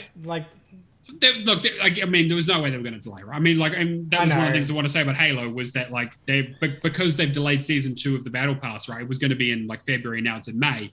That is also delaying the co-op. They've confirmed delaying co-op and Forge for 6 fucking months. Yeah. Like, that's crazy to me. When you were talking about the meta, I was thinking Battlefield's continuing their meta of releasing games that are not yet finished. Yeah, and then never finishing them, and then trying to finish them, and then just giving up, and then everyone getting back on the cycle, being like, "Oh, this new one looks good. They've released a cool trailer for it." The thing is, by the time they fix it, Battlefield games are great. Yeah, I mean, but you don't buy a Battlefield game in the first year. No, God. Battlefield 4 was cooked, and then they had the netcode debacle. Battlefield 5, I mean, that was cooked on launch. It's still fucked. I mean, Battlefield 1, it's the same problem. But I was thinking, I don't remember Battlefield 1 being cooked, but it wasn't as bad, but it was probably like, was. It was, yeah. And now we're in 2042, and it's like, it's Groundhog Day. What are we doing here? It basically comes down to reputation as well. Like, I know as a gamer, I'll wait till it drops to like $10 in a sale, go pick up a physical copy, get the game done like we did with 5, and then go and trade it at eBay. Yeah, right. So I would say Kiku mentions that, like, obviously the Battle Pass doesn't expire for Halo, so that like the time pressure isn't on there. You're right in that regard, but you have to remember about peer pressure, right? And you have to also remember that, like, the thing is that other people will have these items, and like the thing is that you don't see your character most of the fucking time. You see everyone else's character. I'll give you an example of that. Call of Duty is probably the best example because you have a yearly, like, rotating game coming in and out. Essentially, if you're not jumping on with all your friends at launch, like 6 months have passed, everybody's pretty much gone on to the next game, you've missed out on having that group experience, especially when you're a teenager and you've got so much peer pressure from your mates. You basically just have to play Warzone, right? Like that was kind of their suggestion. They were like, well, Warzone's going to be there forever. We're now just going to do the camera. We're just going to do Warzone. And then we'll just, we won't do DLC for the main games anymore. Warzone will just be the ongoing thing where it just keeps generating income. I think that's what I like about our community is we don't have to have the newest. In fact, we rarely have the newest. I play the games a lot of times a year, 2 years after launch, and I know in our community, can play it with someone. When did We Were Here 2 come? It came out like 2 or 3 years ago, didn't it? And Cameron and I finished it 2 nights ago. Mm-hmm. Stuff like that. There's people that have the games in our community. They want to play them, and it's like you just got to find, a time zone that suits everyone. Yeah, and someone has to deal with the lag. Plus, that's really as bad as it gets for us. Plus, you're getting games these days that are FPS boosted or have right. Whistles. There's the only reason to play a game early is in case they're going to shut down the servers, right? And in that case, that's probably not a super great game anyway. But yeah, like being patient, the color, right? being patient almost always pays off, right? You get FPS boosts, you get patches for your game, you get DLC coming out for it. You usually get it at a better price. Like shit, Alex and I were talking about in the spoiler cast that we did about how difficult it is to do Game of the Year and how we were thinking about Life is Strange being Game of the Year. But it's like, how many games have you actually played this year? And it's like, well, how many 2021 games do achievement hunters usually play? Usually not that many. Like this is the first year where I've got like a full list of like games that I played this year because of like Game Pass and things like that making me want to jump on day one. But most of the time it's like, fuck it. Well, I'll play a game 3 years after it comes out. It makes no difference to me. But I think that's where Battlefield, like 2042 is bad. Like it's come out in a really rough state. Doesn't have, and like, I can bring up the list of what is missing from the game because there's quite a lot. I saw a Reddit post about that where someone was just outlining everything that's basically been taken out from the previous games for this. But a big one from that is like there isn't any campaign to basically cushion the blow, right? It is like, it's also going up against Halo and Call of Duty. Call of Duty's also not doing super well, but going up against, Halo's free-to-play multiplayer stuff, and they're like, well, Battlefield 2042 is like coming out, and it's multiplayer only, but it's not free-to-play, doesn't have a huge amount of modes, not really well supported, and is buggy as fuck. Like, mate. At least there are no score-based achievements for campaign. That's the silver lining. Yeah, there is that. Campaign. Yes, there is that. Right? There's no achievements for campaign. So notable complaints that came from the Reddit post are there's no persistent lobbies requiring players to matchmake requires players to matchmake after every game. No global leaderboards, no standard server browser, fewer standard game modes like Team Deathmatch, fewer vehicle types, no small transport type vehicles such as ATVs or bikes, fewer gun choices, various mobility mechanics like manual leaning, high wall vaulting, backwards prone, no diving while swimming, technical issues like less control in UI optimization options, less ultra-wide monitor support, and issues of aim assist on console, less obvious method of communicating that a medic is on the way to revive a downed teammate, and then just a whole bunch more. And and they've already released their first patch, I see. Yeah, they're going to be... I think it is, and this is like, how many times has DICE fucked this up? Like, in terms of like both like the microtransaction stuff and then just the games being fucked in general. I mean, it was like, like you said, Battlefield 4 was rough. Battlefield 1 was rough. Battlefield 5 was very, very rough. And Battlefront 2 was also a nightmare. This is on a new engine as well, yeah? I actually don't know. I'm sure it's using Frostbite of some sort. Because, they put all their money into it. I'm not sure if they did a new one for this or not. Looks real nice. It does look nice. I feel like Battlefield 2042 will be one of those games that when it works and when it's ready, it's going to be an excellent experience. Because even though we've just roasted the last 4 games or whatever, when they're finished, the games, for me, it's the best co-op shooter or team-based shooter that you can play. Because you can still jump into Battlefield 4 now, and it is a blast. And we had a good time doing the 360 version. Like, and we played, was it DLC for Bad Company 2? Yes, the Vanguard stuff. That was great. That was a really great DLC. Like, when it works, there's nothing like it. But it's just such a shame that every time they put it out a year earlier than they should.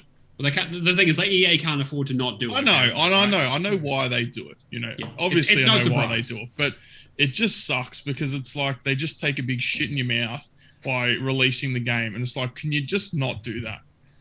Mate, give me 6 months to prepare, all right? Yeah, like at least let me get some, good flavors in there first, and Maybe then don't shit in my mouth. Yeah, I was gonna say, eat some fiber. Is there anything else we want to like? No, I think we've beaten this horse to death, and I'm sure everyone's tired of hearing about it. But I think it's just ponies are real mad about it. Oh yeah. Ponies are so mad. They're like, they're already saying, I've uninstalled Halo. I didn't like it. Like, shut the hell up, man. Like I said, the gameplay's amazing. It is a really fun game. I watched you for like 5 minutes when we finished We Were Here Too, and I haven't really seen a whole lot of it, and it actually looks pretty solid. Those death animations that you were constantly getting, they're pretty well done. But seriously, it does look like a lot of fun. I've seen a lot of clips of it. People like grappling pelicans and, mate, it was only when you were hijacking it and banshees and stuff like that. It looks like a lot of fun. I'm really excited for the campaign too. Like at the end of the day, like I really enjoy Halo. Like the competitive aspect is not really about for me. Like a much more like competitive sort of stuff, cooperative stuff. But what I've heard about the campaign looks really, really good. That's coming out like a week, so I'm like, is it really? I thought it was next year. No, it's the co-op. The co-op is next year, and Forge and stuff. But if you want to play it on your own, go ahead. It's not next Wednesday, but Wednesday after. Yeah, sweet. I know I've said this about dozens of games in the past, but that might be the first game I actually play on an alternate tag. I am actually also thinking about that. So I would like to actually play it. I've also been like, we'll see. We'll see how difficult the achievements are. Stream it on Legendary, and then do there'll be another Lone Wolf achievement. Yeah, the achievements are no out, Lone Wolf. But there is one for lassos, so it's like, What? No Lone Wolf? Nope, not yet. That's the thing, is that I'm sure like this is gonna like Halo Infinite is like the naming convention is not an accident, right? They're planning on supporting this for a long time. I imagine when they release co-op, when they do Forge, there'll be a whole new bunch of achievements. And then the multiplayer is just going to keep getting new achievements going forward. So that's my one worry, is that like I don't really want to get locked into a Halo Master Chief style thing where I'm stuck doing this for the next 100 years. When's the Lone Wolf Lasso achievement coming out? I'm sure there'll be one. Who knows? Would you rather? All right, I'll go on for you. Here we go. Would you rather? You have to do one or the other. Can't cop out. Would you rather do Lone Wolf Lasso in 2 Halo games of your choosing? Yeah. Or would you rather do the Mein Leben achievements in Wolfenstein 2? Oh, Lasso, easy. Mein Leben. Really? Mein Leben? I've already got Lasso. Impossible. Yeah, Mein Leben's impossible. I'd pick ODST and I'd probably pick Halo 3. I've said this before. Achievements are as like you just got to constantly throw your head at the wall. You're eventually going to get it. It's just comes down to how much time you're actually going to put into that one thing. For the most part, I mean, Mein Leben might be the one exception, but my biggest problem with those kinds of achievements is that your progress gets reset literally every time you die. Yeah, like you right back to the beginning. Oh, I mean, like if you're doing it every single night for like half a year, though, you're eventually going to get it. Or you're going to blow your brains out. So either way, Isn't the Lasso, doesn't it have the Iron Skull? So if you die, you would start the level again? Start the level at least, but not the whole fucking game. So it's like, not the Shadows Rush Me, it's the New York... It's New York Minute, not exactly. the hardcore. And I've done New York Minute. Like, I can deal with that. It comes down to how much knowledge you have of glitches in the game as well. There is... Yeah, which, And that's, I think that's great that our community does that, but I also think it's shit that our community does that. Because it's like, your achievement is too hard. I'm going to find out how I can pass through half the goddamn level with a grenade jump. Yeah, but I'm going to ride my ghost at full speed, grenade jump over this wall. In Wolfenstein 2's defense as well, I don't think anybody has glitched that. No, there are definitely some stuff. If you look at a speedrunner, Cameron, you'll find someone, because that's all they do is find glitches. The problem with Mein Leben is also the level of difficulty it is on as well. It's hard. 189 people. Yeah, I mean, it's not impossible. It just is for me. Sangrias did it. I think he did both versions of the game, actually. Jesus Christ. Yeah, I saw him on Twitter. He had a completion notification. I was like, what? I mean, if that was the only achievement I have in Wolfenstein 2 left to go, I probably would spend a bit of time trying to get it myself. I mean, I need to go back to Wolfenstein 2. I mean, I wish I hadn't started it. I really do. But I have, so I need to go back and do it. But we'll. There are only 4 achievements. That's a good point. And they're all called something Mein Leben. Would you care about games like Wolfenstein 2 though if the game score system was done away with. If we had a different metric to track like achievements by, that was more reflective of us as gamers, do you think you would still avoid achievements like that? I mean, what would I guess? What's the alternative? Well, something that doesn't have completion percentage. Well, it doesn't really. I mean, like I would know if I'd completed a game or not, though, right? Like it doesn't. Like if it's like, oh, you've unlocked 99% of these achievements, even if it doesn't tell me that, I can do basic. Yeah, you still got the right? TA. Yeah, I would still play it, but I've been playing Wolfenstein since Wolfenstein 3. I would play fucking just about. I would play, you know, like now because I'm conditioned to it. I was like, I'd play a lot. I'd be more accepting of games that if it didn't have achievements. But you won't start a second tag because that's still going to take away from main time of your primary. Exactly, because I have too much. I have too much to do on my primary tag. Yeah, absolutely. And to be fair, like I don't think Wolfenstein 2 is a good enough game for me to waste time on it.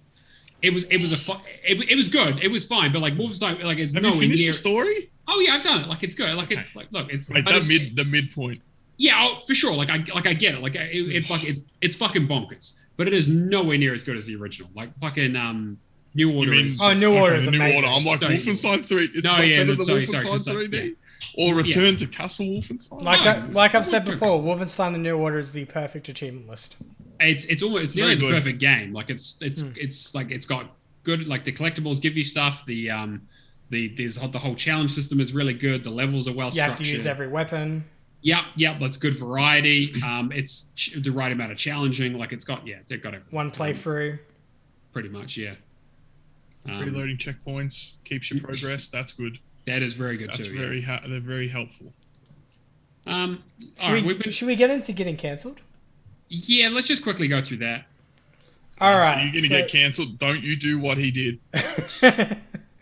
Keep it in your pants. Do you want to talk about this one? You probably know more about cricket than I do. So I wasn't sure if this was meant to be a story about, was it Cricket 22's been delayed and the cover start has been I was going to briefly mention why he got removed.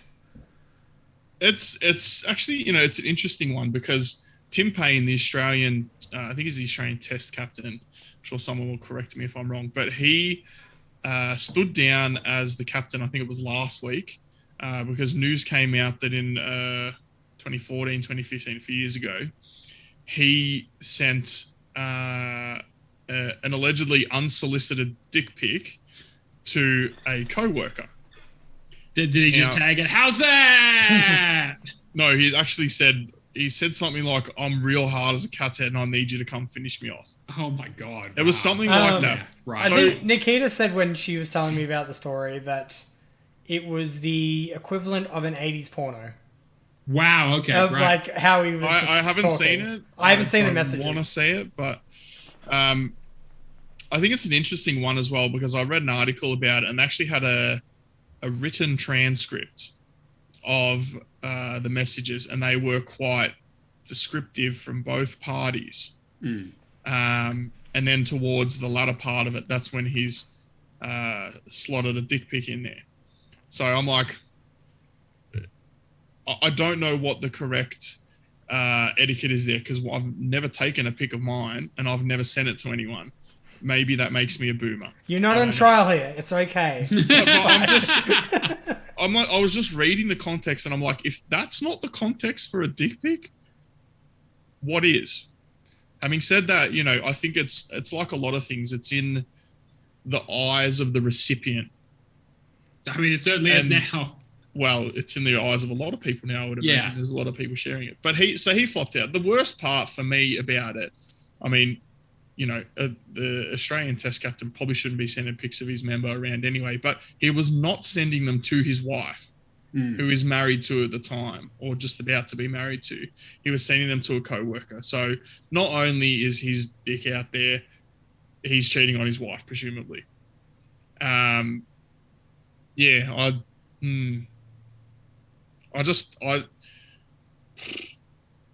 the worst. I've been cheated on and it fucking sucks.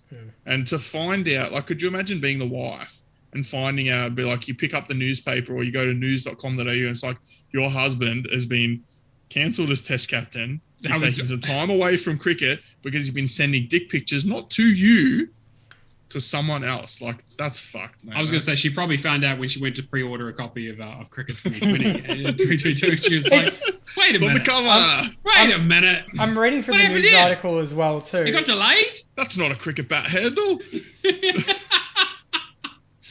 It's like, okay, it's like if the ball hits it and it's in front of the wicket, does that, like, how does that work? Is that LBW or is... Do we want to talk about the name of the guy that's replacing him for the cover?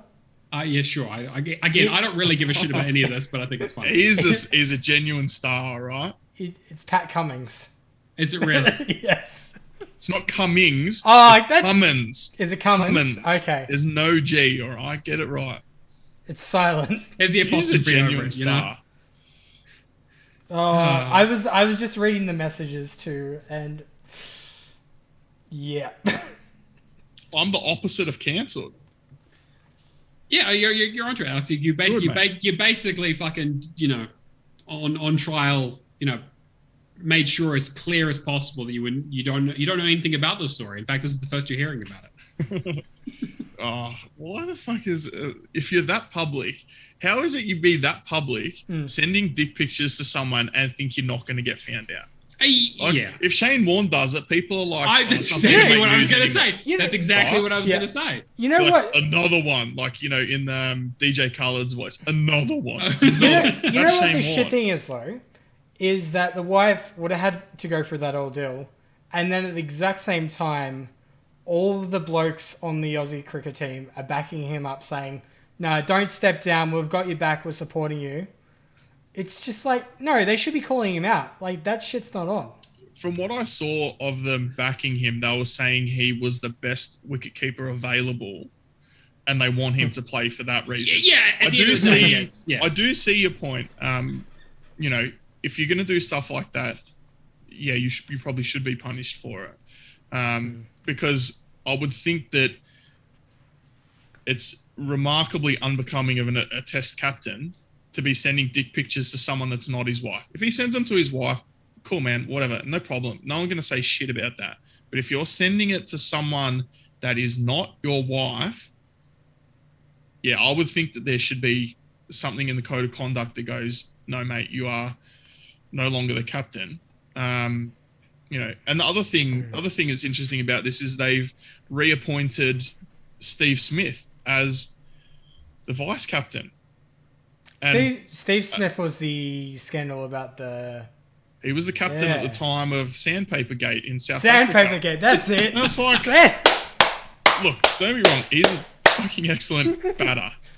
You know, and at times he's the best in the world at batting, but it hasn't been long enough for him to come back into a leadership position. I still find it a pisser. Sandpaper Gate is still a fucking pisser to this day. It's such a shit name. It's like, oh my god, you went to Bunnings and you got the 30 grade. Oh fuck. No, we've got to get the 50 grade because we want it to swing harder. Fuck, get out of here. I 100% agree with you though. Like, it's way too... Like, everybody knows I don't give a flying fuck about sport. In the slightest. You should, but okay. I should. Like, if Australian team was win, yay, cool. I'm not... That's pretty much it. Yay, sports. Yeah. I'm just reading what Allison said. He doesn't send dick pics and also does not cheat on his wife. Therefore, Alex, 10 out of 10 not cancelled. Top lad. Maybe he should have CC'd them to his wife. Oh, all right. Two things I want to like. You should have BCC'd them to his wife if he was going to do that, not CC. That's what I said. I said BCC at least. Yeah. Right. Okay. I'll be two things I wanted to mention with this quickly. So, Big Ant Studios, which I think do a few of the Aussie sporting games, if I'm not mistaken. I think they do most of the cricket games, actually. They do the cricket games. They do tennis as well. I think they have done. They might even do some rugby games. Is it Tennis AO or whatever it is? An AFL Live, maybe? It might be AFL Live, yeah. I actually don't know. I don't know. I'm just not Big Ben. You want Big Ant? You don't want Big Ben. Yeah, no Big Ben. Yeah, no Big Ben. No, thank you. But the fact that they had to delay the game over this as well. By, I think, like a week. Did they delay it because of this? Because I thought they announced the delay a few days before this came out. I was pretty sure that they delayed this because they had to change character assets in the game as well as the cover. Because I saw a few comments on Twitter just going like, why don't you just, you shouldn't be delaying the game a week because you're taking a guy off the cover. It's like, no, you need to understand, we're removing him from the game. Like, we need to remove assets from the game to make this work now. I mean, this is like the whole Tiger Woods thing all over again, right? Yeah. That's like, that was when they took him off the cover of the PGA games or whatever. And it was, the game was called like Tiger Woods Golf, for fuck's sake. And they were like, well, he cheated on his wife. He couldn't choose between an iron and wood, so he drove into a fire hydrant in a tree. And then, that was the end of it. But we'll say he's not a tiger, he's a cheater. Yeah. so many fucking good jokes. There was so many good jokes. I heard Ice Cube make that reference in a song that he did. And I'm like, if Ice Cube's making it, I'm like, What was I going to say? The other thing with this is too, obviously the physical editions were already gone out by this stage. So it was too late to do anything about that. But I know that some retailers, I think JB Hi-Fi was one of them, are giving out like paper to replace the cover in the title. It'll be worth something. I mean, I don't know how much, but they'll put a black box just over him. They're just like, don't worry about it. Have you seen the JB Hi-Fi when they get a trading game that has no cover? Yeah, they do. They just get a disc and they draw a picture. Just do that. Yeah, photocopy it, chuck it over Tim Payne. I've seen some good I think ones. EB used to do that like way ages ago too, but then they printed the generic covers after You know what? You know what they could do? They could get the eggplant emoji and just put that over his face. That works, right? But I don't even like cricket, and I'd buy that. That'd be hilarious. All right, I'm not even sure if my phone has the eggplant emoji. Maybe I am a boomer. I need a Cricket 22. I need to get a current newspaper. Save him 50 years. All right. Well, I don't really think there's much more to that story except for the fact you basically just wanted to talk about dick pics. I think is why this is in here. Pretty much it. All right, fair enough. I can't blame you. There was also some backwards compatibility news. Yeah, so we had the stream last week. Yeah, the 20th anniversary stream. Yep, where they announced the Halo Infinite multiplayer, which was already out of the bag by that point. That would have been a really nice surprise if people hadn't ruined it. Yeah, I mean, that's the internet for you. That is what it is. Yes. So Xbox backwards compatibility program returned with 76 new games, which unfortunately was the very last titles we will be receiving for the program. Yeah, so they clarified basically saying that like, hey, like we've done everything in terms of technology to make these games work, but we're at the end of what we could do in terms of licensing and like deals and that kind of stuff. It was licensing, technology, and what was the other one they quoted? There's 3 different things. Yeah, I'm not sure what it was, but yeah, like which like makes sense. Like I'm glad these titles got added. There's a few in there that I'm still working on, so allowed me to remove them off my 360. I'm down to like 50 360 games I still need to finish. Yeah, I'm actually going to buy an SSD and put it in my 360. Really? Yeah. I'm going to do that just so I don't have to wait for the loading times because I went back to play a 360 game recently. It was bloody horrendous, mate. Yeah, it is pretty rough going back to it, like especially when I was doing like Max Payne 3 before that. Again, that's been made back as compatible now, but playing through that was fucking rough. If you get one, tell you what the if rough you thing get like was. a 500 gigabyte SSD, probably get one for $50. Yeah, chuck it in there. You're not going to install that many games. I mean, you could if you wanted to, but you wouldn't install that many games to it, and it would have to run faster. It would. I mean, not Grand Theft Auto, but other games. Right. Before you're about to go through the list, right, Cameron? I got like 3 things I want to mention about this. Before you do, I want to talk about the list of games. I looked at the list of games. I presume we've all looked at the list of games. Yep. Yeah. I looked at it when the day it came out. I haven't looked since, and I can tell you one of the games. What game is it? 50 Cent Blood on the Sand. Yeah, I knew you were going to bring it up. Obviously. My point is, I haven't played that game, but my point is, I can't tell you another game on that list. See, I've got a few of them on there. Like, I mean, like I know that they added in Dead or Alive 4, or like a lot of the Dead or Alives, which I'm working on. The 50% extra jiggle physics. Ultimate 3 and 4. Yeah, so I'm working on 4 at the moment. Max Payne 3 is on that list. Yep. Binary Domain, Sacred 2. Go back. All of the Max Paynes are on the list. Yes, yep. Binary Domain, because, as soon as I saw it, I thought of you. Yeah. Actually, I did know about Max Payne. That's my bad. Yeah, and there's like a few others on there, like we had a few Disney. We had Rio. We had Chicken Little. Yeah, yeah. What else? Again. Yeah, that's why I bought a Series X for the backwards compatibility of Chicken Little. Yeah, most of it is like, again, they had when the backwards compatibility program originally ended, they had basically done all the work that they wanted to do on it, right? Yeah. Occasionally I see a game and I'm like, oh, it'd be nice if that one was backwards compatible, but I think most of the games that I would be interested in still playing now, probably more than half of them, I would say, are there in the backwards compatibility program. So yeah, I think the vast majority of mine are already backwards compatible. Like they added a couple. They added was like a Resident Evil, the fucking terrible Raccoon City core. Operation Raccoon City. Raccoon City. Oh, yes. Thank God I never popped an achievement. I started that game and I was like, I'll return that game. Oh, smart move. Yeah, rough. I need to go back. But I'm a Resident Evil fan, and that's the one I started with. Oh boy, that's rough. Ooh, I know it doesn't really reflect us as much, but Manhunt. Mm-hmm. I had that. I had a copy of Manhunt on PlayStation 2. I pre-ordered it, and I picked it up the day it came out, and a week later it was banned in Australia. Yeah. That was before we had an R18 rating. Having said that, nothing has changed for an R18 rating, and it would still get banned in Australia. I'm pretty sure of that. For sure. But I lent that to a friend of mine that I worked with at Safeway at the time. Fucking never returned it to me.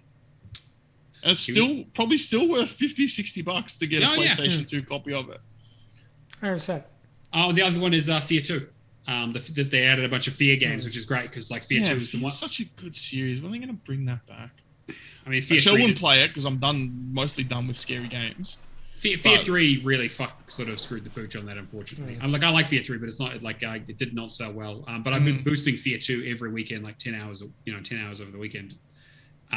Fear 1. Good way to send yourself crazy. Yeah, for sure. Fear 1 was really good in like you go down a ladder earlier in the game. And that's a classic. Alma is right there in your face. Right there in your face. You. And then from then on, every single time I went down a ladder, I'd be like, just jump. Yep.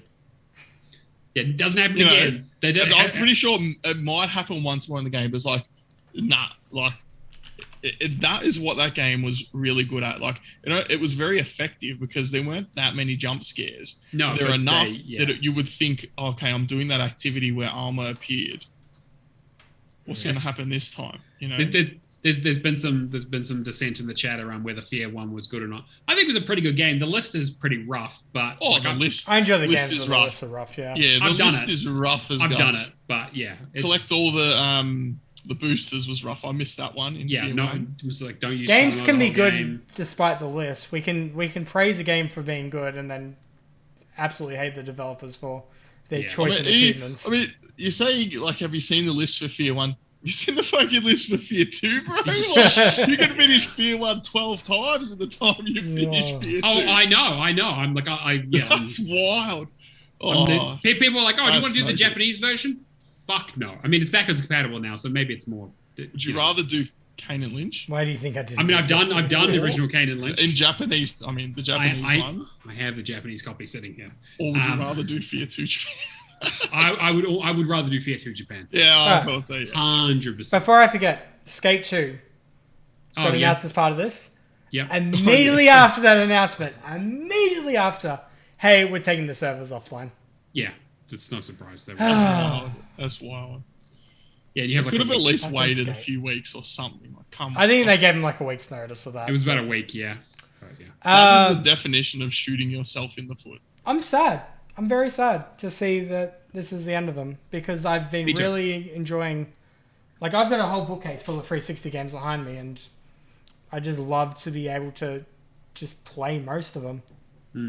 I think the real feel-good story here from the backwards compatibility is the fact that you can now hear the crying baby in the Blood Maze from Max Payne 1 in its best possible fidelity. Oh, God. That's the real story here that no news outlets have been running with.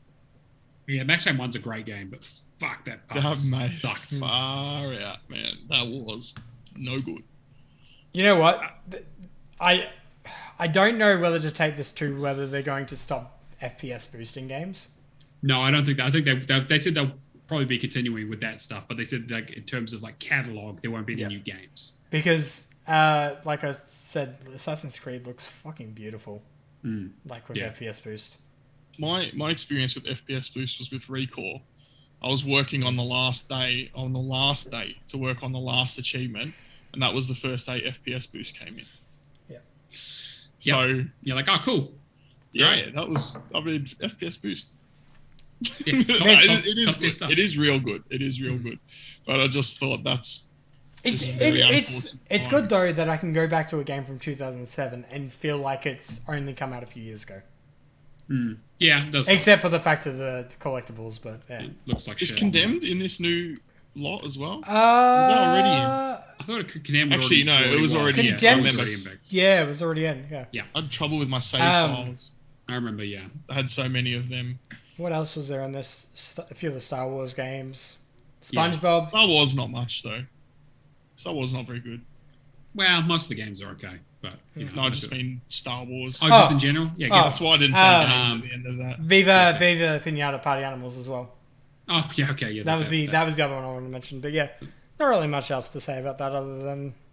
Yeah, I wish they'd do more. Obviously, I need to go back and I have to do my 360 games now because Capcom are obviously like, well, you need to go back and finish up, Resident Evil 5 because we're not bringing that over.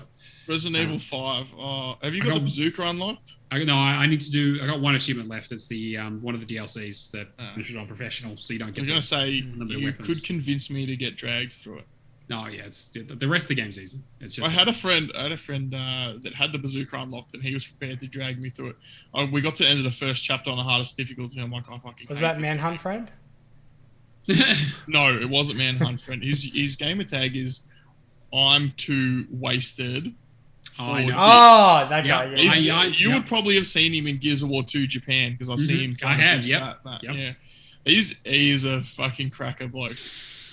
I haven't played with him in years, but I just remember him coming in. He just makes everyone laugh. He's such a funny bastard. What was I going to say?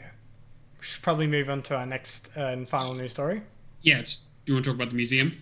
Yeah. So, nice little 20th anniversary of Xbox surprise. A interactive 3D museum came out where you can check out the history of each Xbox console and then plus your own personal stats, which I think everybody was more so interested in that point. Absolutely.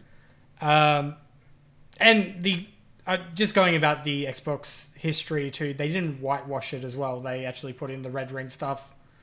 What else was there? There was like, oh, we acquired Mixer. We shut down Mixer. It's like, yeah, okay, yeah. Like it was. Mixer is updated from Beam to Mixer. Yeah. Has it got like when they gave Don Matrick the boot? I don't know if that's in there. But, Don Matrick, fuck this. Yeah, exactly. Buy the 360. We got rid of him. Yeah. Go to Zynga. It looks pretty cool though. But I logged in the other morning just to have a walk around the achievement side of things. There's a few things that are inaccurate, but I think what it's done is taken the earliest console, like out of first console played. So I played Xbox One. I started my new tag on launch day. Yeah. For the Xbox, and then I went back to the Xbox 360 a year later. Yeah. It's got the Xbox 360 of the first console I played. So I think. It'll be whatever the oldest console is. Yeah, for sure. That makes sense. First sign on live, 21st of the 11th, 2013, which would have been a day earlier than the American date because it would be going after the American date. Yep. First play of the most played game was the 11th of the 11th, 2014, which I think was Destiny. What do you think my first achievement was? I think Xbox One launch. It would have been a Forza one, wouldn't it? Did you get the day one launch achievement? Day one. Me too. Yep, same. Yep. New tag. I would love to buy one. Yep. I'd love to buy one. I did have to because as I've told the story before, I got fucked on my day one version for the competition that I won. Yep. Every now and then I look at it on eBay and I'm like, if someone was asking $30, I go, I'll pay $30 to get that because I'm pretty sure I wasn't there. I got mine 6 months after. I was on the spottiest internet in the Grampians in Halls Gap, bidding on eBay auctions at 10 o'clock at night in the tent while my wife was asleep. That wasn't the reason I was bidding on them because, she doesn't control the wallet or anything like the stereotype. I just typically stay up later. Just for anyone wondering, clarify. Just clarify, yep. Yeah, and I was bidding on it. I'm like, I really want one. How quickly can I muster up a whip sound effect? No, not whipped at all. But I'm gonna look up, see what they're asking for, and while you guys have a chat. Log in because I'm interested. What do you think my most played game is? Probably Destiny. Destiny 1 or 2? Destiny 2's on the list. Yeah. Most played game. Forza Horizon 4? No, that wouldn't be more. No. Than All right. Do you want me to go through the years and then the most played? Sure, why not? 2017, Destiny 2. Yeah. 2018. What do you think? Fuck, I don't even remember. Forza Horizon 4, wasn't that when that came out? No. You don't know when Forza Horizon came out. Because it's most played game each year. So Just to fucking tell us. I don't want to be here all night. Black Ops 4. Yeah. Right. Forza Horizon 4? You played Black Ops 4? Yeah. Okay. I just gotta do the DLC. 2019, Forza Horizon 3. Mm-hmm. Yeah. 2020, Forza Horizon 4. Horizon 4. Yep. Okay. Yep. 2021. Forza Horizon 5. No. We called it E3. Yeah. That's because Forza. That's because 2021's not over yet. That's why. Yeah. Most played game, Halo MCC. Oh yeah, of course that makes perfect sense. Yeah, of course. There's one code for day one achievements, $150. That's about right, considering they don't make them anymore. No, it's overs. Yeah. Yeah, mine was the rare achievement. The first game that I played was the Crackdown demo, actually. Before I had anything, and like my first login, like I actually created my Xbox Live account before I even had a 360. It was like the week before because I was so fucking excited because I learned about achievements, and we'll talk about that in the questions that we got this week. But yeah, I think my most played game, to no one's surprise, is Neverwinter. I was very sad to see it there, but it is very accurate. I think anyone could guess what mine was. Rocket League. Yeah, I haven't looked in the museum, but I know every year when they release that stuff around November or whatever, it's like your most played game is, drum roll please, don't even drum roll because it's Rocket League. Just drive it straight on screen. Yeah. Yep. I'm looking at my most rare achievements right now, and I can only recognize one of them, which is Monopolized, which is speed run for Halo 2. It seems to go off number of unlocks. Yeah. Because my ones, a lot of my rare achievements are Minecraft. You know, deep into the DLC and the difficult DLC achievements. Thank you everyone that builds a new world every time a new DLC comes out. I love them. Lego Worlds is one of them. That's weird. Yeah. I mean, it was Game Pass, I guess, so that's always throws a bit of a wrench in there. But yeah, like I think it's a really cool thing they did. Like everyone should go check it out. Highly recommend it. I think it's Halo 2 speedrun, 2 hours 59. That's incredible. You would not want to hang around for 1 second more. Yeah, that's lucky as hell. All right, what do we got next on the docket? Games that we've been playing, I guess. All right. Well, do you want to? Well, normally you talk about the Game Pass updates first, right? Oh yeah, true. Sorry. So because we weren't around last week because I had some stuff going on, there's been a few. So we had Next Best Rebels come out, which on November 17th. Have you seen that? No. Actually, it looks pretty cool. I wanna dive at it at some point. It looks like a social media, like it's presented as social media around rocket ships. Oh, okay. So it's like the launch of the game. I've only played like 5 minutes of it. Was a YouTube variation, like Space Tube or something, and it's just this chick talking about launching a rocket project. Oh, okay. And it looked interesting, but I was doing cloud gaming at that point, and it wasn't too flash. XO1, November 18th. Fae Tactics, November 18th. My Friend Pedro, November 18th. Fuck S Ranks. Hasn't it been in? It has been. It left a few months ago. Yeah, it's the first one I can think of that's actually came back to Game Pass. There have been some. There've been a few. Didn't Red Dead Redemption and Grand Theft Auto both? Oh, I guess. Yeah, true. There's been a couple, but yeah. And Outriders. Don't forget Outriders. Really? Outriders didn't leave. It hasn't left. Didn't it? I thought it left and came back. No, I think they're on a 1 year contract. I think it'll leave in March. Oh, my bad. Oh, I swear that they left and then they came back. And I pictured them leaving and being like, please, can I come back to Game Pass? Pen is right. No one's playing us. There's probably a few Bethesda titles that have been in and out. Yeah, like I think Doom or something might have been. Yeah, might have been. So on Dungeon, November 18th. Before we leave, November 22nd, I'm probably going to check that one out as well. Looks like a Civ clone. Mm-hmm. Mortal Shell, November 23rd. Evil Genius is coming out on the 30th. And then the Flight Simulator Game of the Year edition came out. I'm not sure what day, but it came out just recently. The ponies were real mad about Flight Simulator 2. Because it was like until Forza Horizon came out, I think it was the highest rated game this year. Did it come out this year? It was real high rated. 3 highest rated games by IGN are all Xbox titles. Interesting. Or from Xbox Studios, sorry, one or the other. It's I try not to get too involved in the pony Xbox stuff. I actually muted Xbox Serious, I think his name is, because he put up a post that True Achievements had about 70,000 people in the first week playing Back 4 Blood, and True Trophies had it was like a tenth of that, like 7,000 people. And I've commented on there. I'm like, True Achievement has 650,000 members, and True Trophies has 75. Do you wonder why the numbers are different? Yeah, exactly. And then people come back to start attacking me, and I'm like, stats always look good, however you want them to be presented. Like, I'm like, mate, I'm a fucking fan of Xbox. Like, what is your point? Lies, damn lies, and statistics. Yeah, I should know. I looked at the comments. That was my problem. I'm an idiot. Why would I do that? Yeah, you engaged online. How fucking dare you? Yeah. Games leaving in the month. We have Call of the Sea, FIFA 19, Football Manager 2021 on both PC and Xbox. Haven, Hello Neighbor, Mock Red, and is it, how do I say Valhalla. it? It's Valhalla. Okay. Valhalla. Also got the announcement of Games of Gold for next month, which is the Escapist 2 and Tropico 5 for the Xbox One titles, and Orcs Must Die and Sailing Twisted Shadow Planet for the 360. Which is pretty good list, actually. I would say definitely play Call of the Sea before it leaves. Yes, absolutely. Finish it 5 to 6 hours. A friend of mine, C64, has got I think the top review on True Achievements. He did not like it. Really? Yeah, did not like it. And his problem was a lot of the narration. Is like, Nora talks to herself a lot when she's just doing stuff. And it's like, if you don't have that, the game would be silent. I was definitely be dead quiet. Because there's not really many things to talk to or about. There are no other people in the game, basically. Yeah. So, you would pick up something and maybe you would narrate your voice as part of the conversation as a memory. But I actually really like the voice actor for Call of the Sea. Her name's Sissy Jones. I think we talked about her on Tuesday, didn't we? We did, yeah. We mentioned her. She's great. She's a great voice actor, and I follow her on Twitter. She's actually really good on Twitter as well.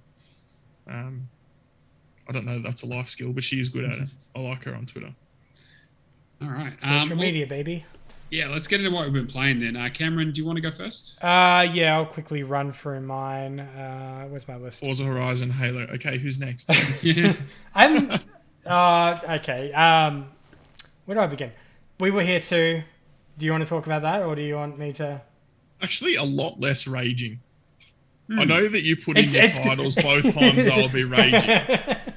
But man, that maze, like that's one of those things that I feel like if the game had been tested a little bit more, the times in the maze would have been a fraction more lenient. How much easier is it with one person streaming? Oh, mate, 100%. And it's like, again, that doesn't affect the whole fucking purpose of the game, though, to be fair. Exactly, that's my point. We're it's like, half cheating. If you make your shit too hard, we're going to find a way to do it. All right. And I'm actually not convinced that I would get through that maze if I didn't know what the path was. Because if you're sitting there to describe heading between outer and inner rings and a most innermost ring, doing a U-turn, turn left, but don't turn left, like, yeah. How does anyone get through that? Kirby and I did that same thing. But we managed it, but it was definitely the part. And again, everyone says it's like, that's the part that breaks people, because it's like, okay, you go, okay. So we were like, okay, left, right, left. Everything else was fine. But that's the thing. Like, you can take a picture, like, and send it to me, and I don't need to hear any direction. Yeah, like it's but that defeats the whole purpose of the game, though. Yeah, and that's what I mean. Like, the way they want you to play the game, you needed a lot more time to get to the points. Yeah, we played through one playthrough legit. So we made me go through the maze, and then I never touched the maze again. Right. That's how we got through. Because you decided, all right, we're doing it this way, and then you made me restart again one mission in. No, it was because we did so well when we went through the other way. Yeah. We didn't die at all. It was great. And then all of a sudden, you're describing the wrong things on the bloody cubes to me. Yeah, he I goes, may have the done compass is pointing to this, and I'm looking at the design, and I'm like, because he's streaming, I'm like, no, Cameron, it's not pointing to that. That's on the other side. And then he's complaining that he's getting a Oh, 20-second yeah. delay, where everybody else has got a 2-second delay. Yeah, I have Anyway. like a 13-second delay on his stream. But anyway, it's good fun. Apart from the maze, everything else about it is a lot of fun. I think now that we've finished it, I could probably be convinced To play the third one, maybe when it goes on sale. Because as far as I know, the third one doesn't have any bullshit puzzles in it like that one. Yeah, it's a lot more straightforward. I really, really enjoy the third one, actually. I feel like they've ironed out a lot of the kinks. I know CJ was talking about them last week or the week before. They are actually a really good game to play with your friends. And you're not putting a 10-hour plus time commitment down unless you're real shit at a maze. So yeah, all right. Let me just check how long it took us to do that. I think it was about 6 hours. All right, so not completely shit, just partly shit. Hey, it was a good 6 hours. Cool. I think it was a good 6 hours. I had a good time. Moving on, Lake, we got a code from Gamius. Oh man, how is that? Does it deliver? No. Oh, Cameron's pausing and thinking about that's not good. I like it, but it is very boring. Like, for a typical gamer, this would be a very boring game. Because essentially what you're doing is just delivering mail. So what? Yeah, I was going to say it doesn't deliver. Okay. Yeah, but like you learn about the story and that kind of stuff happening along the way. Right? All right, so main criticisms out of the way straight away. Glitchy achievements. Oh, no. There's too long of a pause between the narrative. Like, you need longer narrative with just like, oh, I only have to do like 5 drop-offs today. Like, I want the day progression to go faster. I don't want it to be like, oh, there's a cool little piece of narrative. Like, I enjoy the narrative for what it is. It's probably like a 6 or 7. Okay. Like, it's slightly better than average. But just that gameplay. Just saying that, I did find it fun that I found out that whenever I had finished all the drops of the parcels and the letters, I would immediately drive into the lake, and that would spawn me straight at the post office so I could end my day quicker. So 5, you're saying you want 5 deliveries a day, so there's no pandemic in Lake. Yeah, exactly. No, exactly. Because it's like 5 million parcels a day. You're not overworked and you're not overheating and dying and like having to pee in a jug or anything. You spend like half an hour doing it, and then it's just like, all right, now I get my next piece of narrative, and then it's like, it's probably like a 6-hour completion. Okay. All the achievements are missable. Oh. Okay. One of those games, yeah. Yeah, it's all the achievements are missable, but there's okay guides to getting it done, but the achievements are glitchy at the same time, so it's a pain in the ass. The one that's glitching at me at the moment, I think I could start a new playthrough and basically get it in the first hour, but... Is it chapter select, or is it whole new playthrough? It's just whole new playthrough, buddy. Okay. You miss an achievement, you're starting again. Nah, you cannot be doing that. Yeah, which... I mean, it just like I want to give it more praise. The game looks beautiful in terms of art style. The radio station has one song from a farmer that is a DJ. Yeah. Okay. Because you drop off a parcel to a guy and he's just like, oh yeah, I'm the regional DJ for this fast. It's like, oh, a DJ that is a farmer. There's a I'll say 2 things about that. Like, I wonder what Steph's doing. Yeah, right. From Life is Strange. She could hop in and show you how to do regional DJing.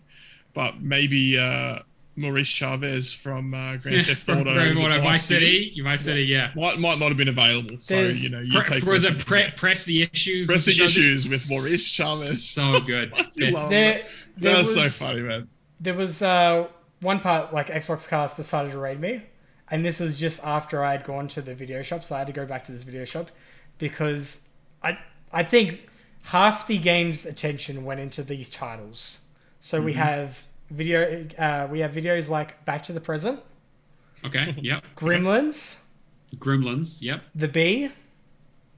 Okay. Kung Fu Kid. What's the bee supposed to be? The Fly. The Fly. Right. Yeah. The Bee. Yeah. Like the Bee movie. I'm like, Kung Fu Kid. Yeah. Karate Kid. Yeah. Yep. LGM. Little Green Man.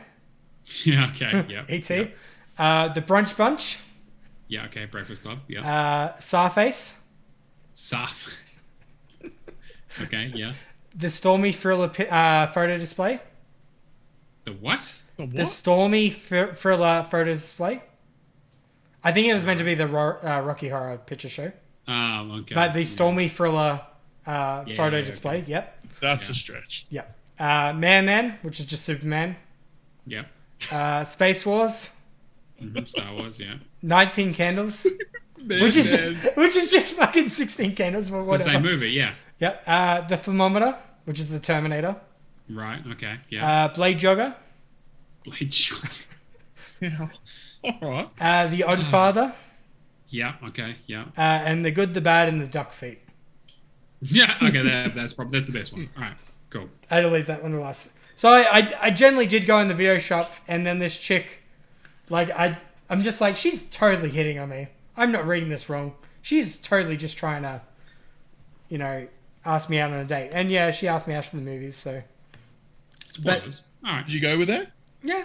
It's an achievement, so it's not a spoiler. Oh, okay. Well, all right then, Jesus.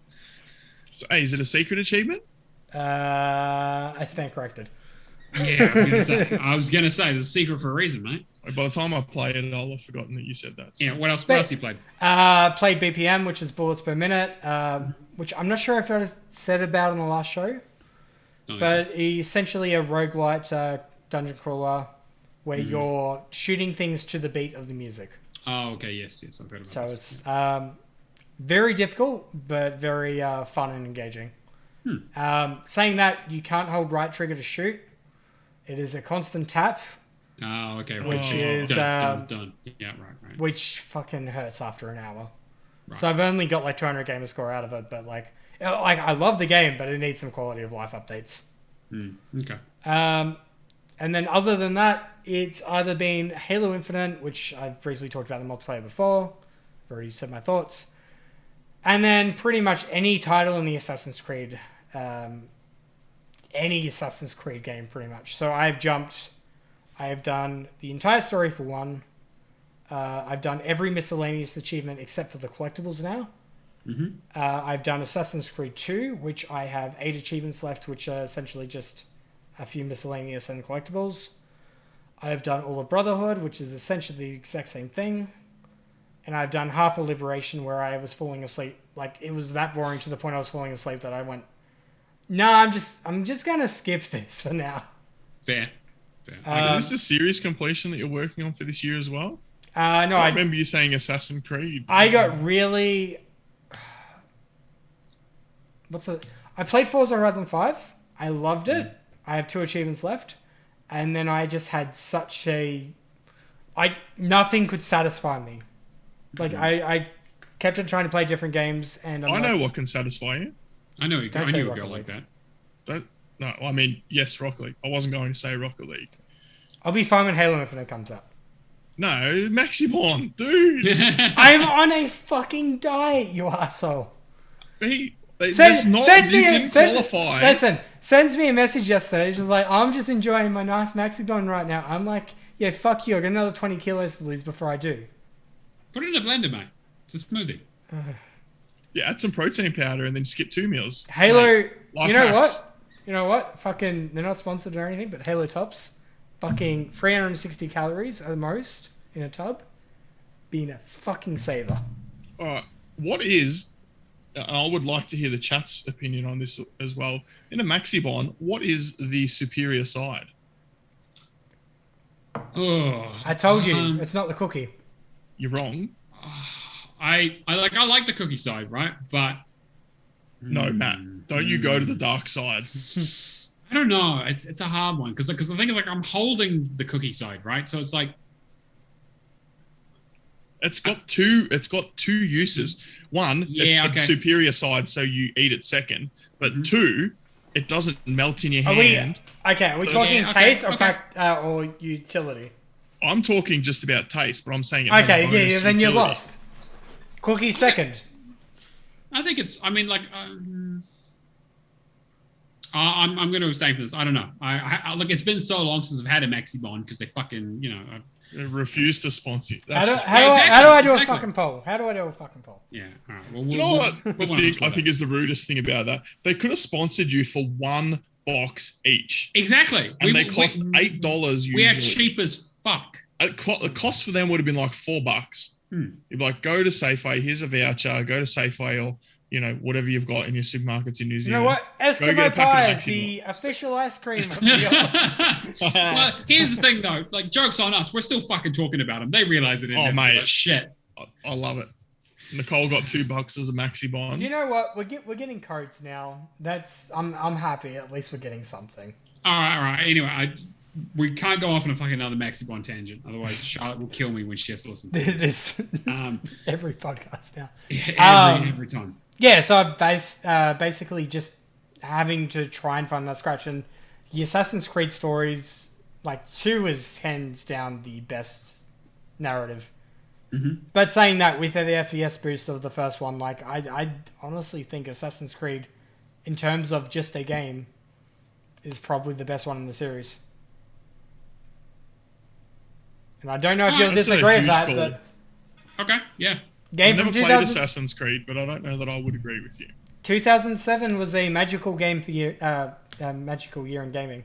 It was. There was a lot of good stuff that came out in 2007. I mean, that's when I started playing Xbox, so... That's true. Yeah. All right. And then I hit 666,666 on the dot using Corpse Party. Well done. Because I had to make it somewhat satanic. Sure. And yeah, 8,338 for the week. All right. No, that's some good work. Alex, what about you? I'll give you the highlights. So we obviously talked about We Were Here Too, and if you want to know my thoughts on Life is Strange True Colors, you can refer to the episode that came out prior to this. I played Rain on Your Parade recently. Oh, yeah. It was actually a lot of fun. And I remember you talking a lot about the humor in the game and the references to things. I don't know. I really enjoyed it. I really enjoyed my time with it. There was maybe one achievement that was a pain in the ass. The FPS one? Yeah. Yeah. They patched out the sun coming through the door. Oh, okay. That's good. Yep. And you have to hit the sun twice. Right. Okay. Well, the guide said you had to hit him twice. Yeah, but I had to hit him 3 times. Same. To kill him. And I'm like, so I'd hit him and then I'd suck the snowball back, hit him a second time, and then he'd be like, nah, bro, you're dead. Yeah. So I actually banged my head against the wall. I was pretty mad about that, actually. Having said that, the rest of the game is excellent. Great fun, great humor, great references. Achievements are great. Spreads them out. It's 6 hours or so. A lot of fun. I played a game maybe not many people have heard of, 1979 Revolution Black Friday. Yep, narrative game. Got it real cheap. I got a code for it or something. I don't actually remember. But it's a game about the revolution in Iran presumably 1979. And if you just said to me, Alex, there's a game about the revolution in 1979 in Iran, I go, there's no fucking way I'm playing this game. I'm not interested. But I played it, and it was actually a lot of fun. It's very interesting, as history can often be. I don't know how true it was, but it seemed that it was quite plausible. So I had a lot of fun with that one. A lot of the collectibles link it back to actual news articles and real things that happened in it, which is interesting. It's got a real sort of historical museum feel to it. Yeah, I think that's a fair statement. But that was only 3 or 4 hours or something. I was reading that the people that made the game, who I believe were Iranian, they didn't have their real names in the credits until sometime after the game came out because of the controversy it caused in Iran when it came out. And I'm like, it's 40 years ago, mate. It's, it's your history, but, shit things have happened in everyone's history. You own it and you learn from them, hopefully. But I played The Medium, which I know I said earlier, no to scary games. Not really scary. It was on the random to-do list and on Game Pass, so I thought I'll give it a crack. was actually really good, Mm. surprisingly good. There was one or two bits in it that were a bit frustrating, but the story is interesting. The way it's told is interesting. The graphics are very good. I know it's a series exclusive, so yeah, they've got to actually use some horsepower. It was a really enjoyable game, and again, it's one of those third-person-y type games where the gameplay is kind of secondary to the narrative, but the gameplay was fun. The narrative was a lot of fun. I really like the main character. She just strikes me as like a proper badass. Mm. I really liked her. And the last one I'll talk about is, I finished Dead Island Riptide Japan because, but I played Doom Eternal. I played their Horde mode, did the update for that recently. The achievements are not overly difficult. You just have to get to the end of the Horde mode once and you get the 3 achievements. Oh, sweet. So, nothing to really worry about. And there are tips that, if you succeed in the bonus objectives, it takes you longer. Oh. So I deliberately, like when the bonus enemies come in, you might have to kill 3 enemies within a minute. It's like, don't kill them and you don't do the bonus wave for extra points. I see. So I'm like, nah, I'm not doing that. And like there's a platforming section, a platforming bonus section. Just stay at the start. Don't do the platforming. Just go make a cup of tea or go grab a beer or something. Go on to the actual next Horde mode level. Right. So I just did that. I think there's like 3 arenas with 3 levels each. Have you done the rest of the achievements in the game? Yeah, I've got all the completion in that. Probably the next hardest achievement in that game. The multiplayer is a bit shit. Because you can do most of the main game on like easy, right? Like there's no difficulty. I actually played it on, I can't remember if it was the easiest or the second easiest. It might be the second easiest, but I normally, when I play Doom, I put it on the one below Nightmare, which I think is Ultraviolence. Ultraviolence, yeah. But this game was so much more difficult than any other Doom game that I've played. From the combat perspective, I actually turned it down. I might have played the whole game on the easiest difficulty. I actually can't remember, but it was so much more difficult. I would say the next most difficult achievement is for beating the boss in the second DLC. I won't tell you anything about the boss because that's a spoiler in itself, but he can heal himself. Right. And you basically, if you fuck up the timing on your attack, he heals to full health. So you have to beat him perfect. Right. That's a pain in the dick, but yeah, they're the most recent ones, the big hitters, and I got 2,725 for the week. Not bad at all. Yeah, not bad. Good size.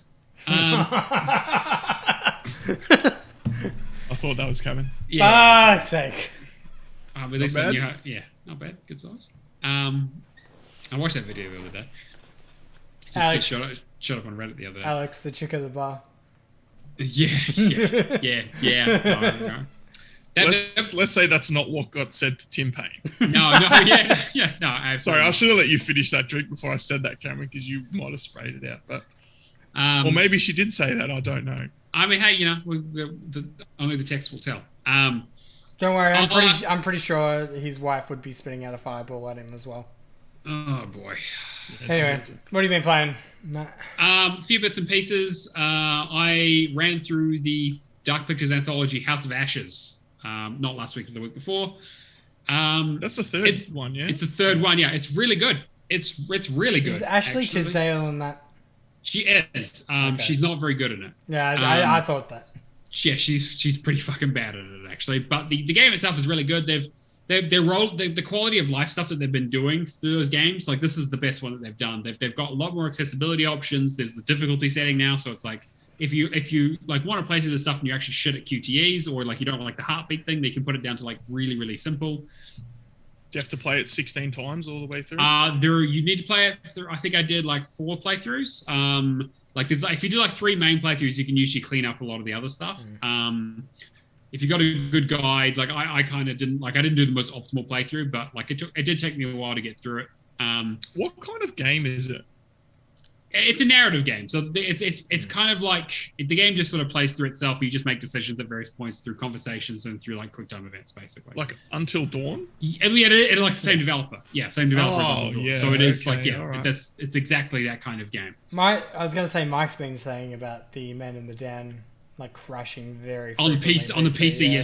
Yes, it was fine on my PC. I think it's more of a machine problem rather than the game itself. But like I worry about that on Xbox. No, exactly. I like Man of Medan. I liked Little Hope more, and I like the structure of Little Hope because it had like a through thread, so you knew where it was kind of going. Like it was like, okay, we're going to go from this point to this point, and we're going to hit all these points along the way, and stuff's going to happen. Whereas this is a bit more like Man of Medan, where it's like you got characters going off in different directions. People are getting lost. People are going because it's like you're in like a ruined maze. The whole thing is set in 2003 Iraq during the Second Gulf War. Wow. And so the whole thing is that like these Marines or they're like special forces have basically think that they found Saddam's weapons of mass destruction in an underground silo through some like thermal scanning, and so they send a force out there. Earthquake happens. They all open up, fall down it, and they discover some fucked up shit down there. I won't go into any more than that because it's all spoilers, but I really like. Yeah, kind of. That's kind of that sort of thing where it's like they basically stumble on an older.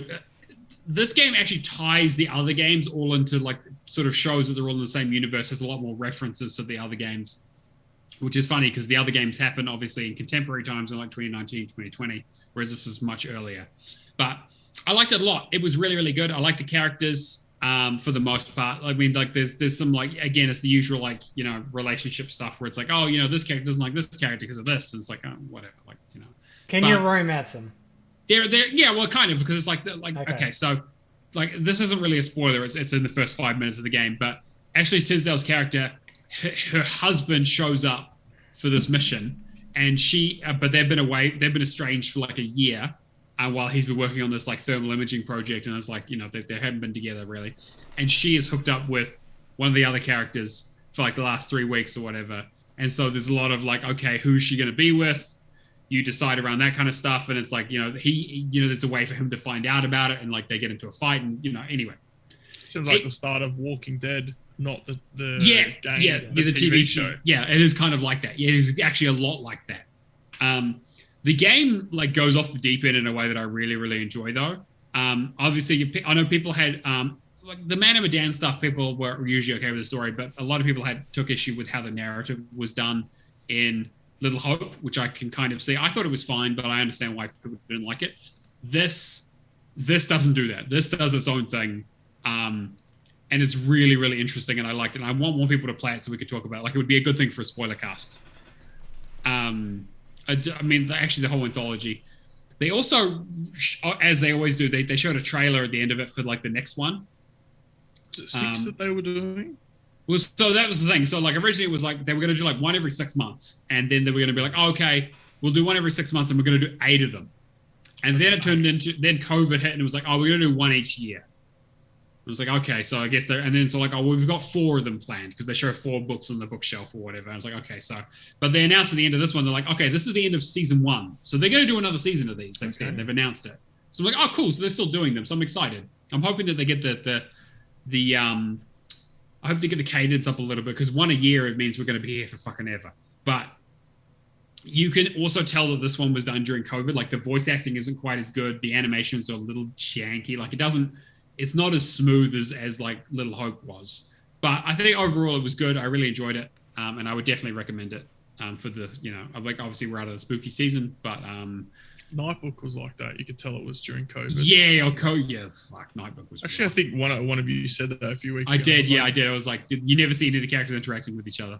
Yeah. And it's fucking, the special effects that are rough. But anyway, yeah, so I thought it was quite good. I also got through Haven because it's leaving Game Pass.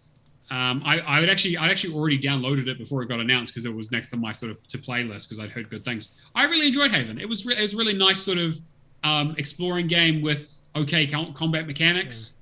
Yeah. I would have been fine with it just being like an exploring game with some like a bit more puzzly stuff. Combat's very Serviceable. It's probably It's fine. Yeah, it's fine. You can actually speed through most of it using the using an option that they don't tell you about if you hit the left bumper or whatever. It doesn't work really. Yeah, I know, right?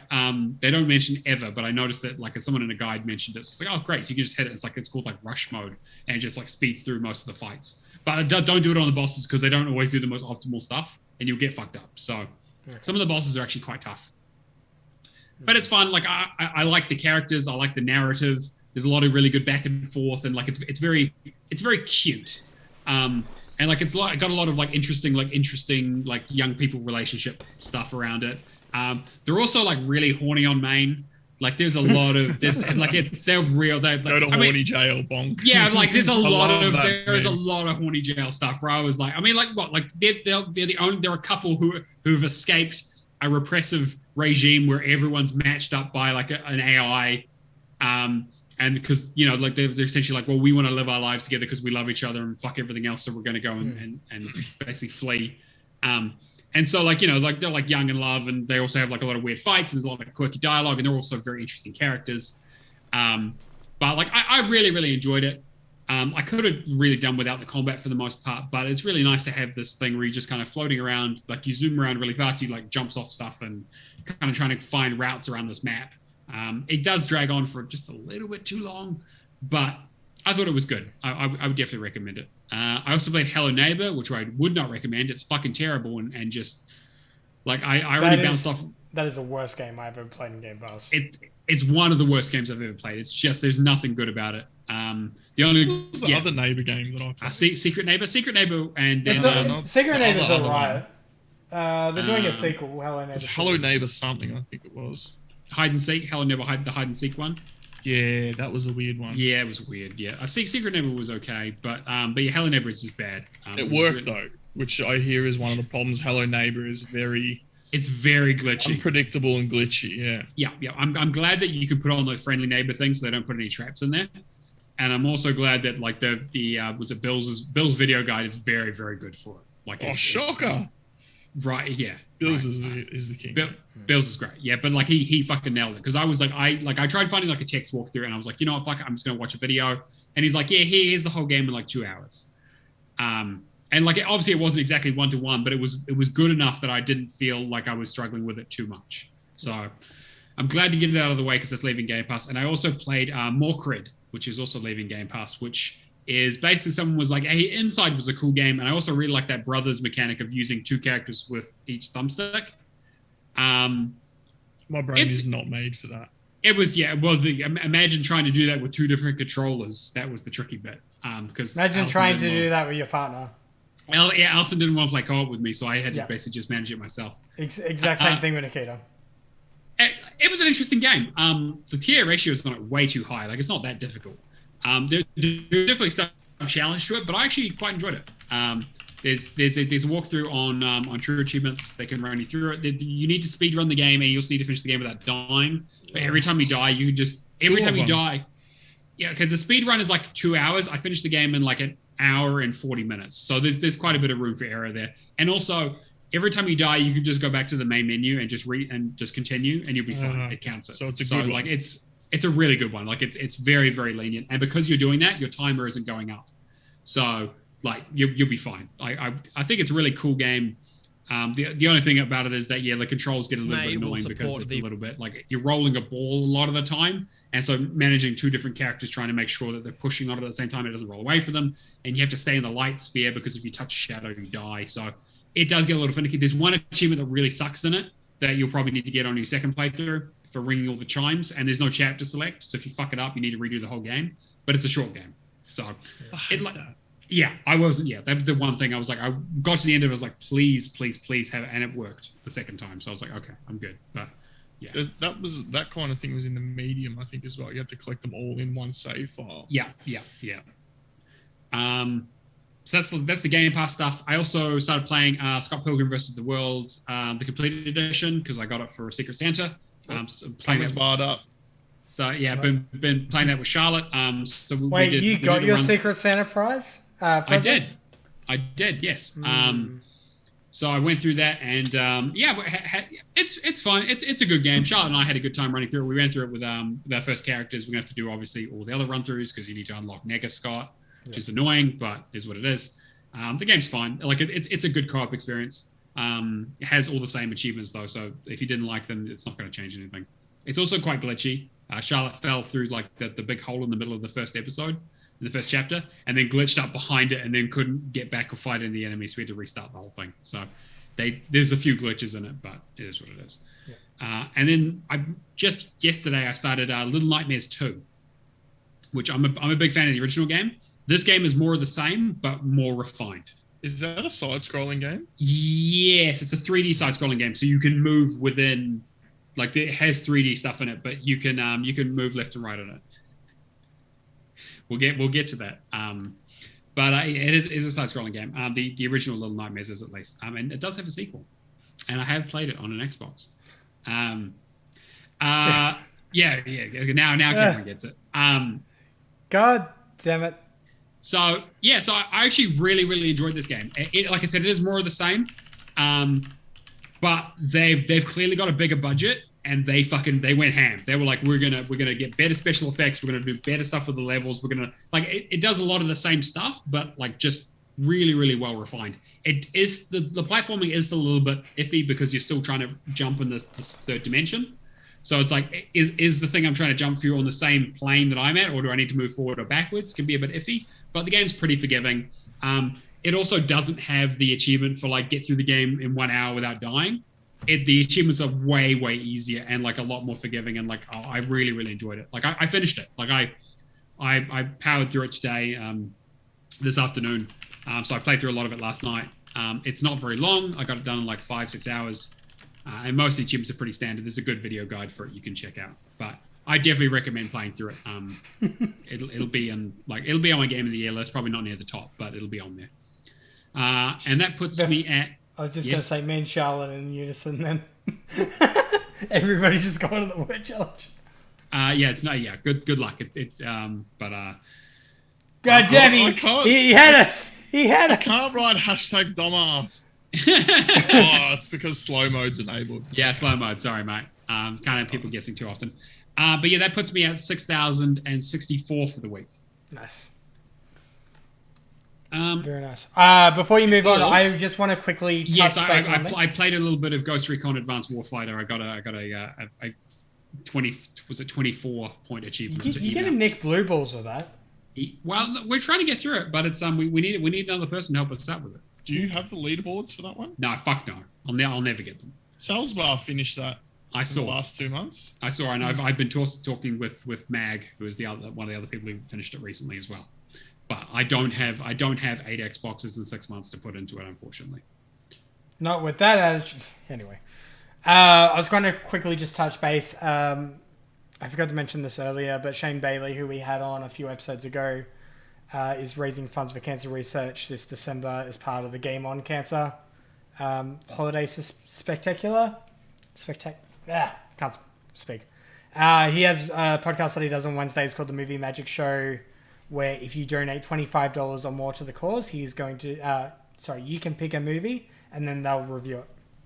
So I just wanted to give him a quick shout out now before I forget.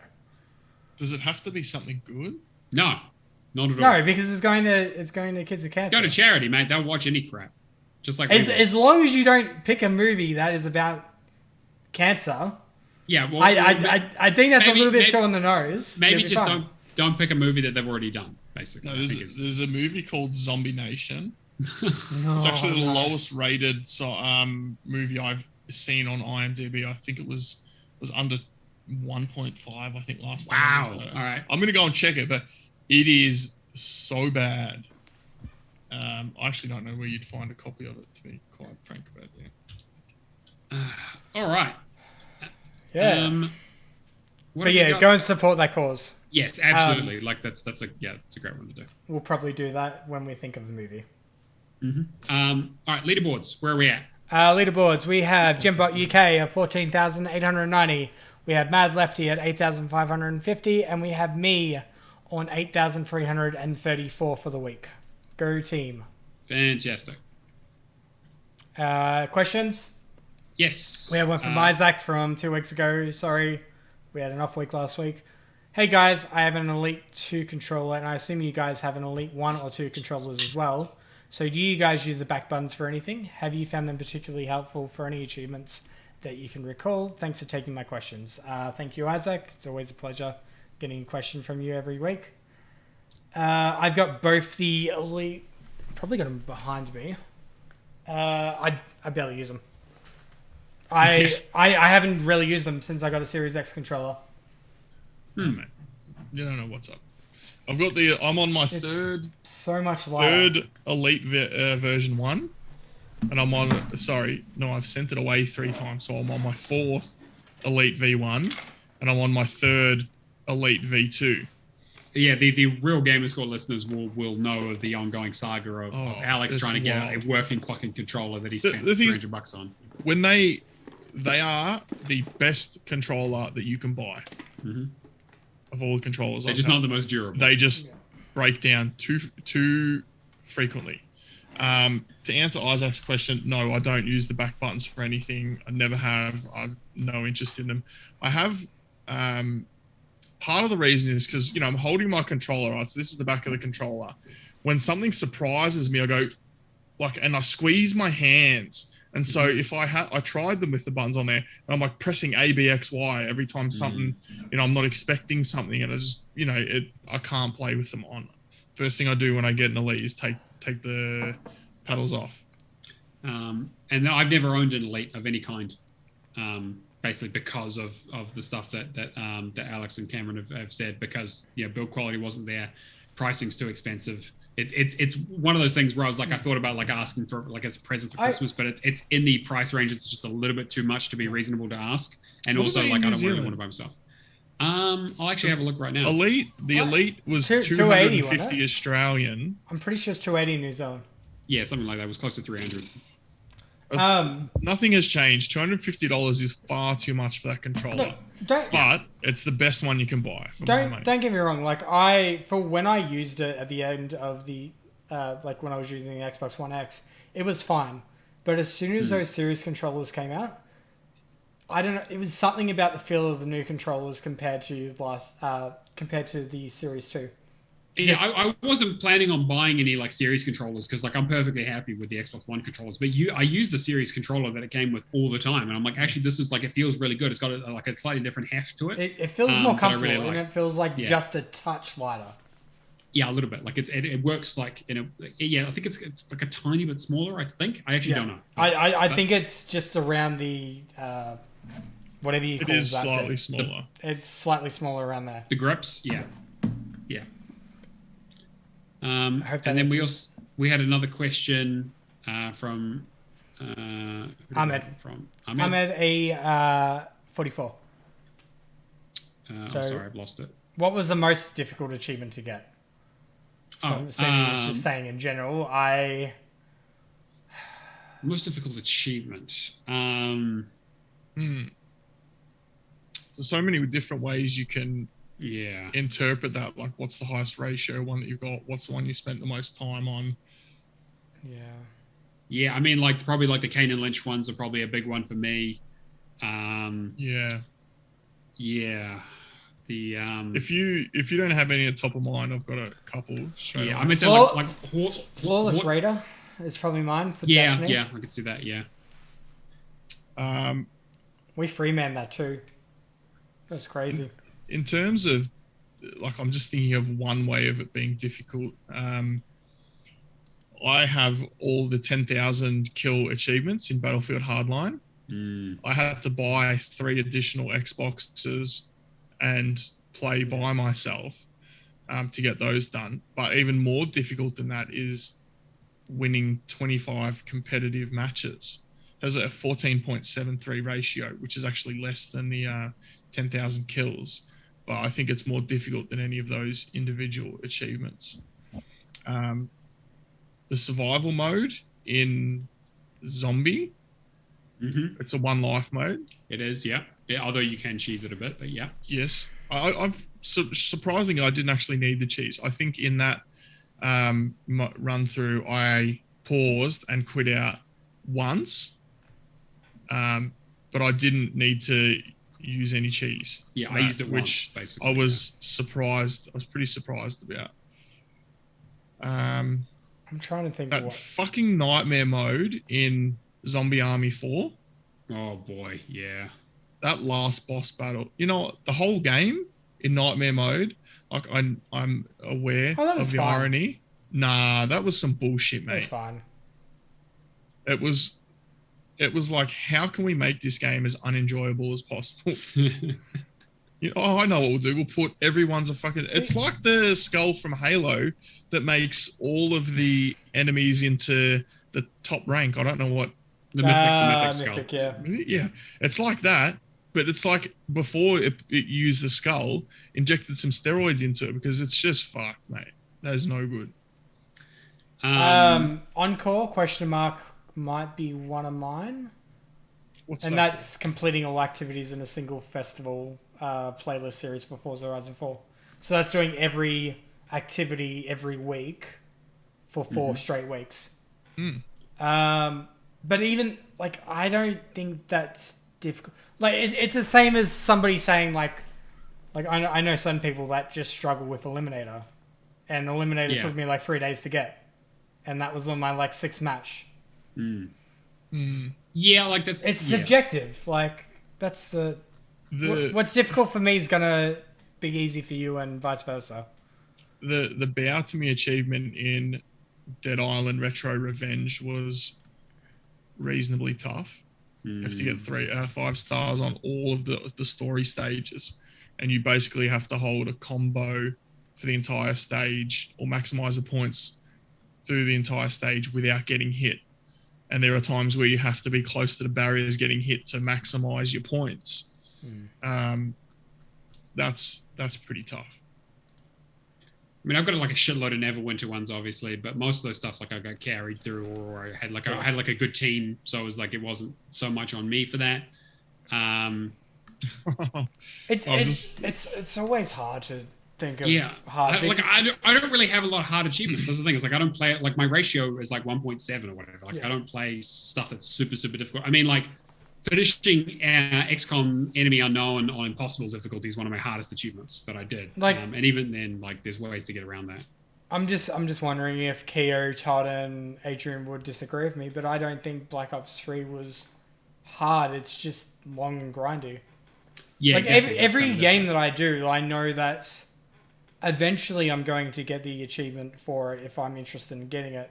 It's just of how hard I'm going to go to get it. Yeah, like, I could name most of the hard achievements that I'm still missing, right? Like, because I know, like, I have games that I've pretty much all finished everything except for like one achievement. So it's like Vanquish, I'm missing that last achievement for the final challenge. Dead Space 2, I'm missing Hard to the Core. Wolfenstein, I'm missing Mein Leben, obviously.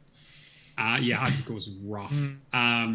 Like Limbo, I'm missing those, like, no death places. I know they're not that difficult, but it still frustrates the shit out of me. And then it's there is actually one in Neverwinter which is like crazy difficult, which is to beat the Hallister trial without dying. It's so incredibly difficult because you have a group of 10 people and none of them can go down, not even like get knocked out. Like, if they go down once, they're done. You get a cool cape for doing it, but now every patch that they put out makes the game harder, basically, because of how they rebalance it. So I don't think I'll ever get that achievement.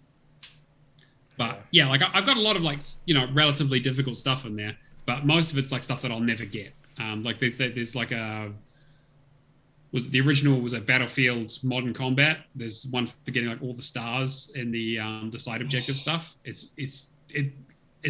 I knew one person who's done it, and they were like, it's the hardest thing I've ever done in the game ever. So yeah, there's a lot in there that I'm like, most of the stuff that's really difficult, I haven't done it. Unfortunately, I'm not that kind of gamer. Would you say in the Texas Hold'em game, getting one of every hand from card shark or whatever? Yeah. Fuck. I mean, that's just luck, right? That's luck and draw. Yeah. Fortunately, you can just grind it by holding down the A button. That's true. That's not difficult. That's just lucky. But the achievement, Foxiest of the fucking Hounds. Yeah. That's not terribly difficult, but you have a frustrating history. I have a lot of difficulty with that. It's difficult when you meet the requirements on consecutive playthroughs and it goes, nah. No. That's another one of those achievement tracking things. Like, I really wish that I could tell if I'd fucked up an achievement somewhere, and if it would just tell me, it was like, no, you're not getting it on this run. I was like, okay. I got it. What did I get it on? I got it on the Human Revolution. Revolution. Human Revolution, the first one, yeah, but no. I gave up on Mankind Divided. I'm 80 out of 81 on that. One day you get back to it, mate. Nah, bro. No. I'm not playing it a fourth time. I'm not doing it. That's all right. Oh, I'd love to have it though. It's a great game. We also got one more question. Oh, sorry. Do you have any more? Yeah, I was just trying to think of, like, essentially at the end of the day, most achievements feel like, to me, they're not hard. They're just grindy. Most of the time, yeah, it's usually an amount of time. And like, there's definitely, yeah, like I said, most of the achievements that I'm missing are skill-based achievements because I'm just not good enough to do it. Like, I'm thinking like Rock Band and that kind of stuff. That's probably when I'm going to start thinking things are harder. Yeah. Rocksmith, when I actually try and learn an instrument. But yeah, fucking pretty much all of Devil May Cry 4. Masher Simulator. Non-backwards compatible as well, which is a real pain. Yeah. Anyway, we got one more question from Red here. It says, what got you into achievement hunting? Let's keep it pretty brief. I'm going to say I used to listen to a podcast called NoobTube, which was the first video game podcast I'd ever sort of discovered. I didn't realize that video game podcasts were a thing. They had it was back when YouTube used to do like featured videos in like each of their categories. And it was like featured in their video, like episode. Fred. What? Fred. Oh, you don't. Oh, God. I don't know what the fuck. I don't know what you're talking about. Yeah, what the fuck are you on about? Anyway, their 23rd episode was like their first video podcast they'd ever done, and like this was before like video game podcasts were a thing almost. Like this was 2007. And they were used to be big into the PS2, so they talked about a couple of stuff for that, and they were talking about like this was during the transition to the 360, so they would review a few PS2 games, and they were also like really fucking crass, and it was like the most hilarious thing to me. It very much informed my sense of humor when I was 15. But they talked about achievements and being like, this is a cool thing that like we're super obsessed with this, and so they would do like, it was the first time I'd seen like competitive gaming in that front where they were like, okay, we both love Guitar Hero. So we both picked up Guitar Hero 2, and one of them came on this week, and he said, "Oh, we're doing our Iron Gamer Challenge, first one to 1,000. I am winning this week." And he's like, and they had like a wiki where they updated, so you could go and look at it. And he's like, "Well, you were winning this morning, but I didn't come into work till like 3, so I went through and finished the game on medium, and now I'm actually 10 points ahead of you, but I didn't tell anybody until we were live on the show." So like it was like and it was a really, really good thing, and like I really got into it. I was like, actually, this sounds great. And so there was a community aspect around it, and obviously this was before I knew about true achievements and that kind of stuff. And so that's why like I created a profile, and I was like, I spent my entire first paycheck for my summer job on a used 360 and a copy of Gears of War, and the rest is history basically. It's an interesting question. I'm not actually sure what got me into achievements. I do know that when I first played Xbox and achievements were popping up on my screen, I was like, what are these things? I don't actually know what they are. I'm not sure what got me into it. I reckon I got to about 15 or 20,000. Hitman Blood Money. Actually, I reckon it was Hitman Blood Money. There was some hard achievements in that. I mean, yeah, maybe, but like I was pretty good at Hitman at the time. Getting Silent Assassin on professional and stuff is like no saves and that sort of stuff. Like it was, not like crazy difficult. I used to be real good at it. I got a Silent Assassin, I think, on every single mission on the hardest difficulty. Even though I don't think that was an achievement. No, it's easier when you don't have 7,000 enemies coming after you. True. Cameron, what about you? It's weird because like Xbox 360. All I did back then was like the regional esports stuff and that. I didn't really care about it. 360 achievements never grabbed me. And then I think as soon as the Xbox One generation, like I always knew I was going to get an Xbox One day one. I didn't mind the Kinect and all that being bundled with it. I thought it was awesome. Little did I know at that stage. But I think at the start of the Xbox One generation, when I saw the new notifications pop for achievements, that you hear all of like Stallion and all that say like, oh, they, and even you, Matt, getting their first 360, achievements popped, that's when you got hooked. Those kind of notifications on the 360 never got me. But as soon as I felt the exact same sensation on the Xbox One, that's when I was like, all right, cool, this is interesting. I really like it. I remember back in the day on the 360 when it would just say achievement unlocked. Wouldn't even tell you what the achievement was. So you had to Or it press would the say button. like 3 for 400. Yeah, 3 gamer points, score, and you'd you'd be have to like, go and look which at ones like, are they? Yeah, and it was so it would just you have to go into the guide and look at the achievements to see which one you unlocked. It didn't have like the nut like how many gamer score or what the even achievement was or the name. Yeah. And then I think from that I got Forza Motorsport 5 on launch, I got Dead Rising 3, and I got FIFA 14. And then I'm pretty sure around that point I joined the Xbox One owners group for Australia. Which I met a few people in there that were achievement hunting, and then I think it was what date was it? May 14th, 2015, I made the Xbox achievement community with a few different admins.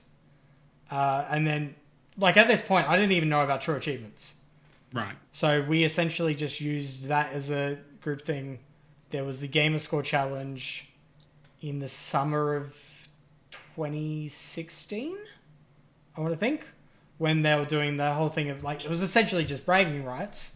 Yeah. But we went for as much gamer score as we could. Didn't know about TA or anything. We're just like, let's do these games. First time I picked up Avatar: The Last Airbender. Did you do that in your first? Did you do that in your first 100,000? I don't know.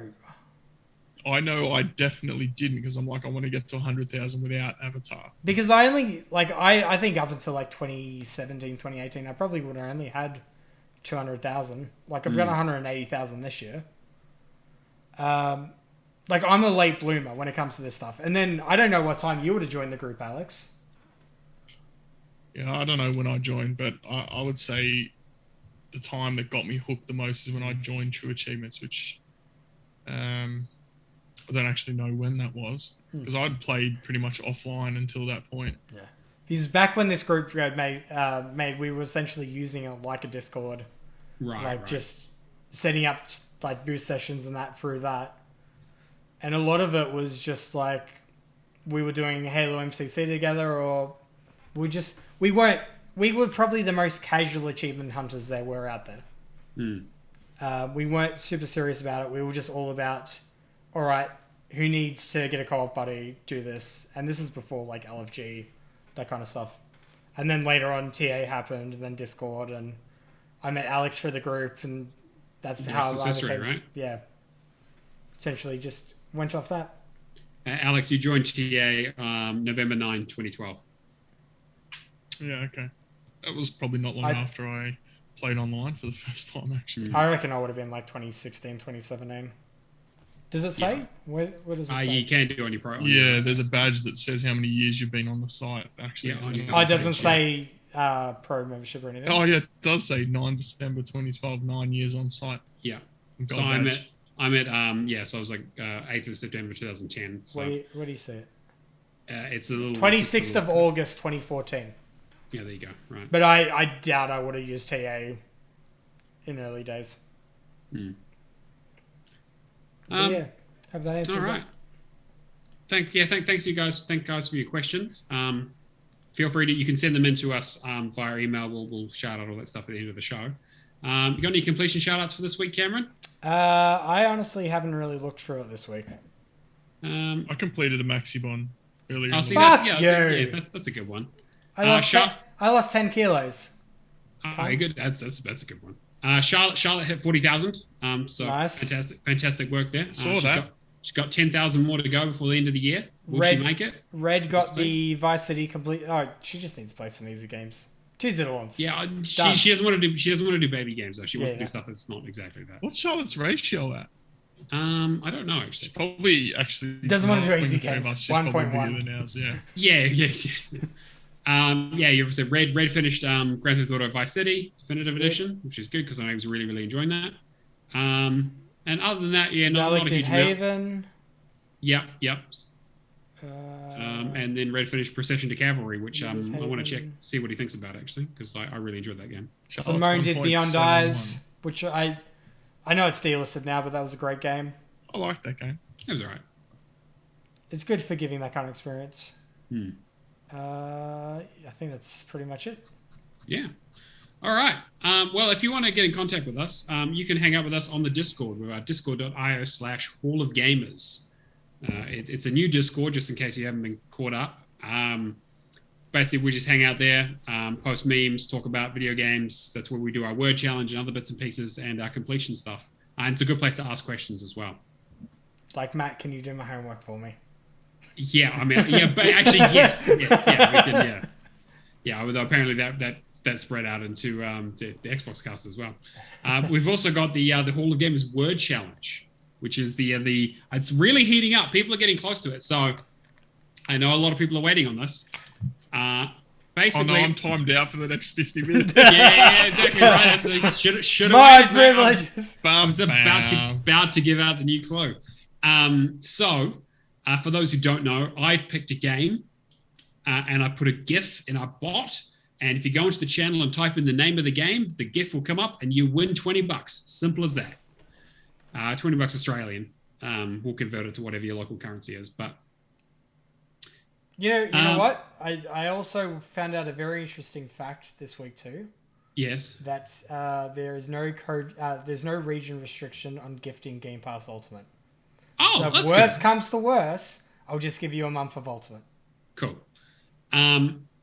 So the clues that we had was that it was a side scroller, that it's a game that I've played on an Xbox. I'm not going to say which. Your own Xbox, I'm guessing, from the way you've said that. Okay, I will clarify. It is an Xbox. It's one of my Xboxes. It's one that I've played, but I'm not going to say what Xbox, what generation, and nothing like that. Which doesn't help at all. It's a Dreamcast. Yeah. What? Yeah. It is. Yeah, it's a game I played. What was the other clue? I forgot now. Side scroller. No, side scroller. Yeah. And I put a new clue in there earlier this week. That it's a game that has one sequel. Yeah. Okay. And it wasn't. What was the one I guess the other day that I felt like I was very close with? I don't even remember because you were. Oh, it was Oddworld. Yeah, you were trying to. Yeah, no, not Oddworld, because Oddworld has plenty of sequels technically. Okay. Here's the clue, because it's been a month. This is pretty much a gimme. This game was published by Sega, so that should narrow it down quite a bit. It is a Sega game that I played on an Xbox that is a side scroller, and it has one sequel. Is it Sonic? Sonic's got heaps of fucking. It was a dumb question for the Sega. Somebody already guessed Sonic anyway. It's not Sonic, but yeah, okay. So it's not Yakuza either. It's a side scroll. Yakuza's not a side scroll. It's not a side scroll. I'm just trying to think about games published by Sega. I don't even. Yes, okay. Like, that should really narrow it down a lot. Sega side scroll. And if no one gets it by the end of the week, I'm going to be very surprised. But we'll see. God damn! I really shouldn't be guessing now, should I? Yeah. So you get one guess. Come on, get in there. I'm eager to see who gets it, actually. As we mentioned at the top of the show, we do this on Twitch. Hall of Gamers Pod is the Twitch name. You can come hang out with us, ask questions, get in the chat, talk about maxi bonds, get in a fight, talk about buses. Fuck. We've also got our Patreon, which is patreon.com/Hall of Gamers, where you can give us some money so we can keep doing the show, do competitions like the word challenge. We also do a podcast on there called Lights, Camera, and Action, which apparently no one listens to. Yeah, thanks, guys. Yeah, no, I look at the numbers. No one listens to it. Where basically Cameron and I, and currently Charlotte as well, go and talk about a video game movie. Then we go away and watch it, and then we review it afterwards. We just finished an episode of watching Sonic the Hedgehog. I've got the audio for that. I need to release it probably sometime this weekend if I get time to edit it. I've been quite busy. But you get that if you're one of our patrons. We've also got the first 4 episodes for free available on there. And we also do a monthly contest, a giveaway contest. Cameron, do you want to tell people about that? No, it wasn't that cool.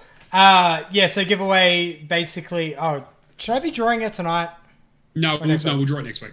So essentially, you vote for one of the games that we picked to be with the winning Horizon. Sorry, let me start again. I was very distracted then. community-based challenge. You all have a vote. You're essentially voting as a community to what code you want to be given away. I haven't logged into the Patreon pretty much for the last 3 weeks. I had looked Cyanide and Happiness. I was going to guess that it would be Cyanide and Happiness. Great game. If you need help with their completion, let me know, because I had to do like 6 playthroughs to get it. Essentially, by the 6th time, you're at like 20 minutes to run. But it's still pretty glitchy in certain spots, and there's some not so great guides out there. But also 2 very other cool games as well. So, you know, there are other options on there. If you're a Patreon, go vote on them. And if you want to be in the chance to win one, join our Patreon at any tier, and we'll give you a shot. The higher tier that you are, the more chances you have to win. And that. What else is there? I mean, we'll have a special show in a few weeks with Xbox Cast at some point.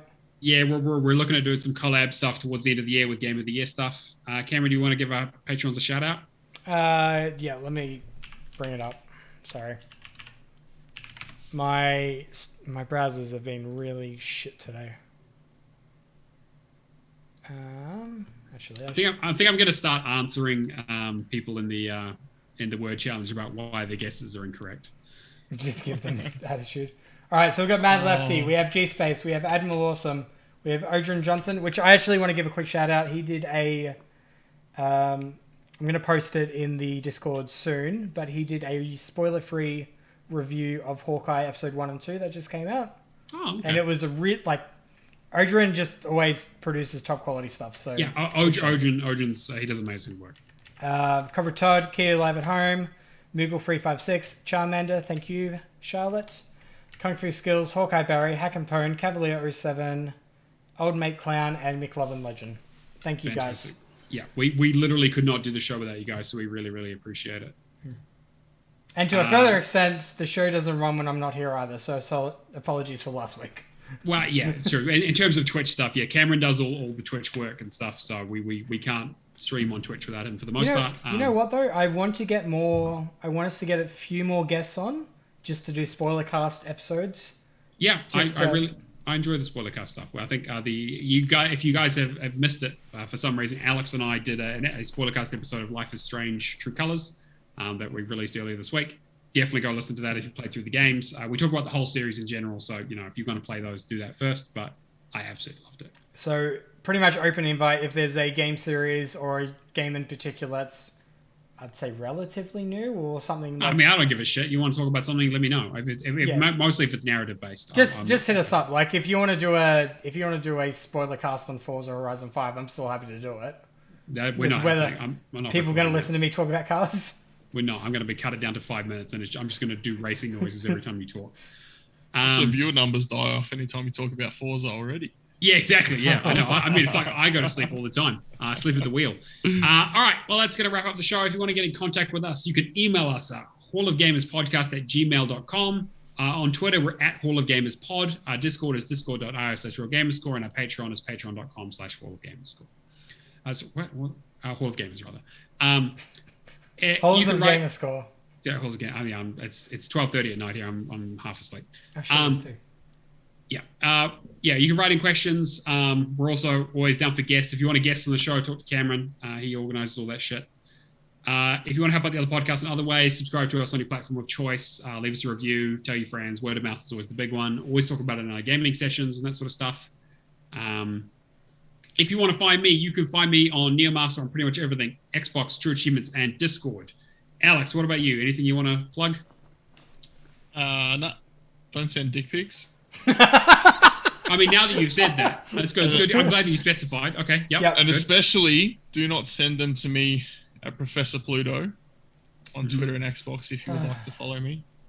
I don't post them, in case you were wondering. Oh, okay, good. You just keep them in your little. I don't. Even more incentive to get rid of my man boobs. Oh my god, Cameron, where can people find you if they, for some reason, Is that so you can get more dick pics? You want to no, less. He wants to slide in the DMs, mate. You can find me in Shadowless Edge on pretty much everything, or making graphics, or streaming on Twitch. I'd really appreciate if some people watch my Twitch streams because I am so close to hitting affiliate. I have 50 followers now. I just need to get 3 views per stream. Fantastic. All right, well, that's going to wrap up episode 19 of the Hall of Gamers podcast. Thank you all for joining us. We will catch you guys next week. Peace.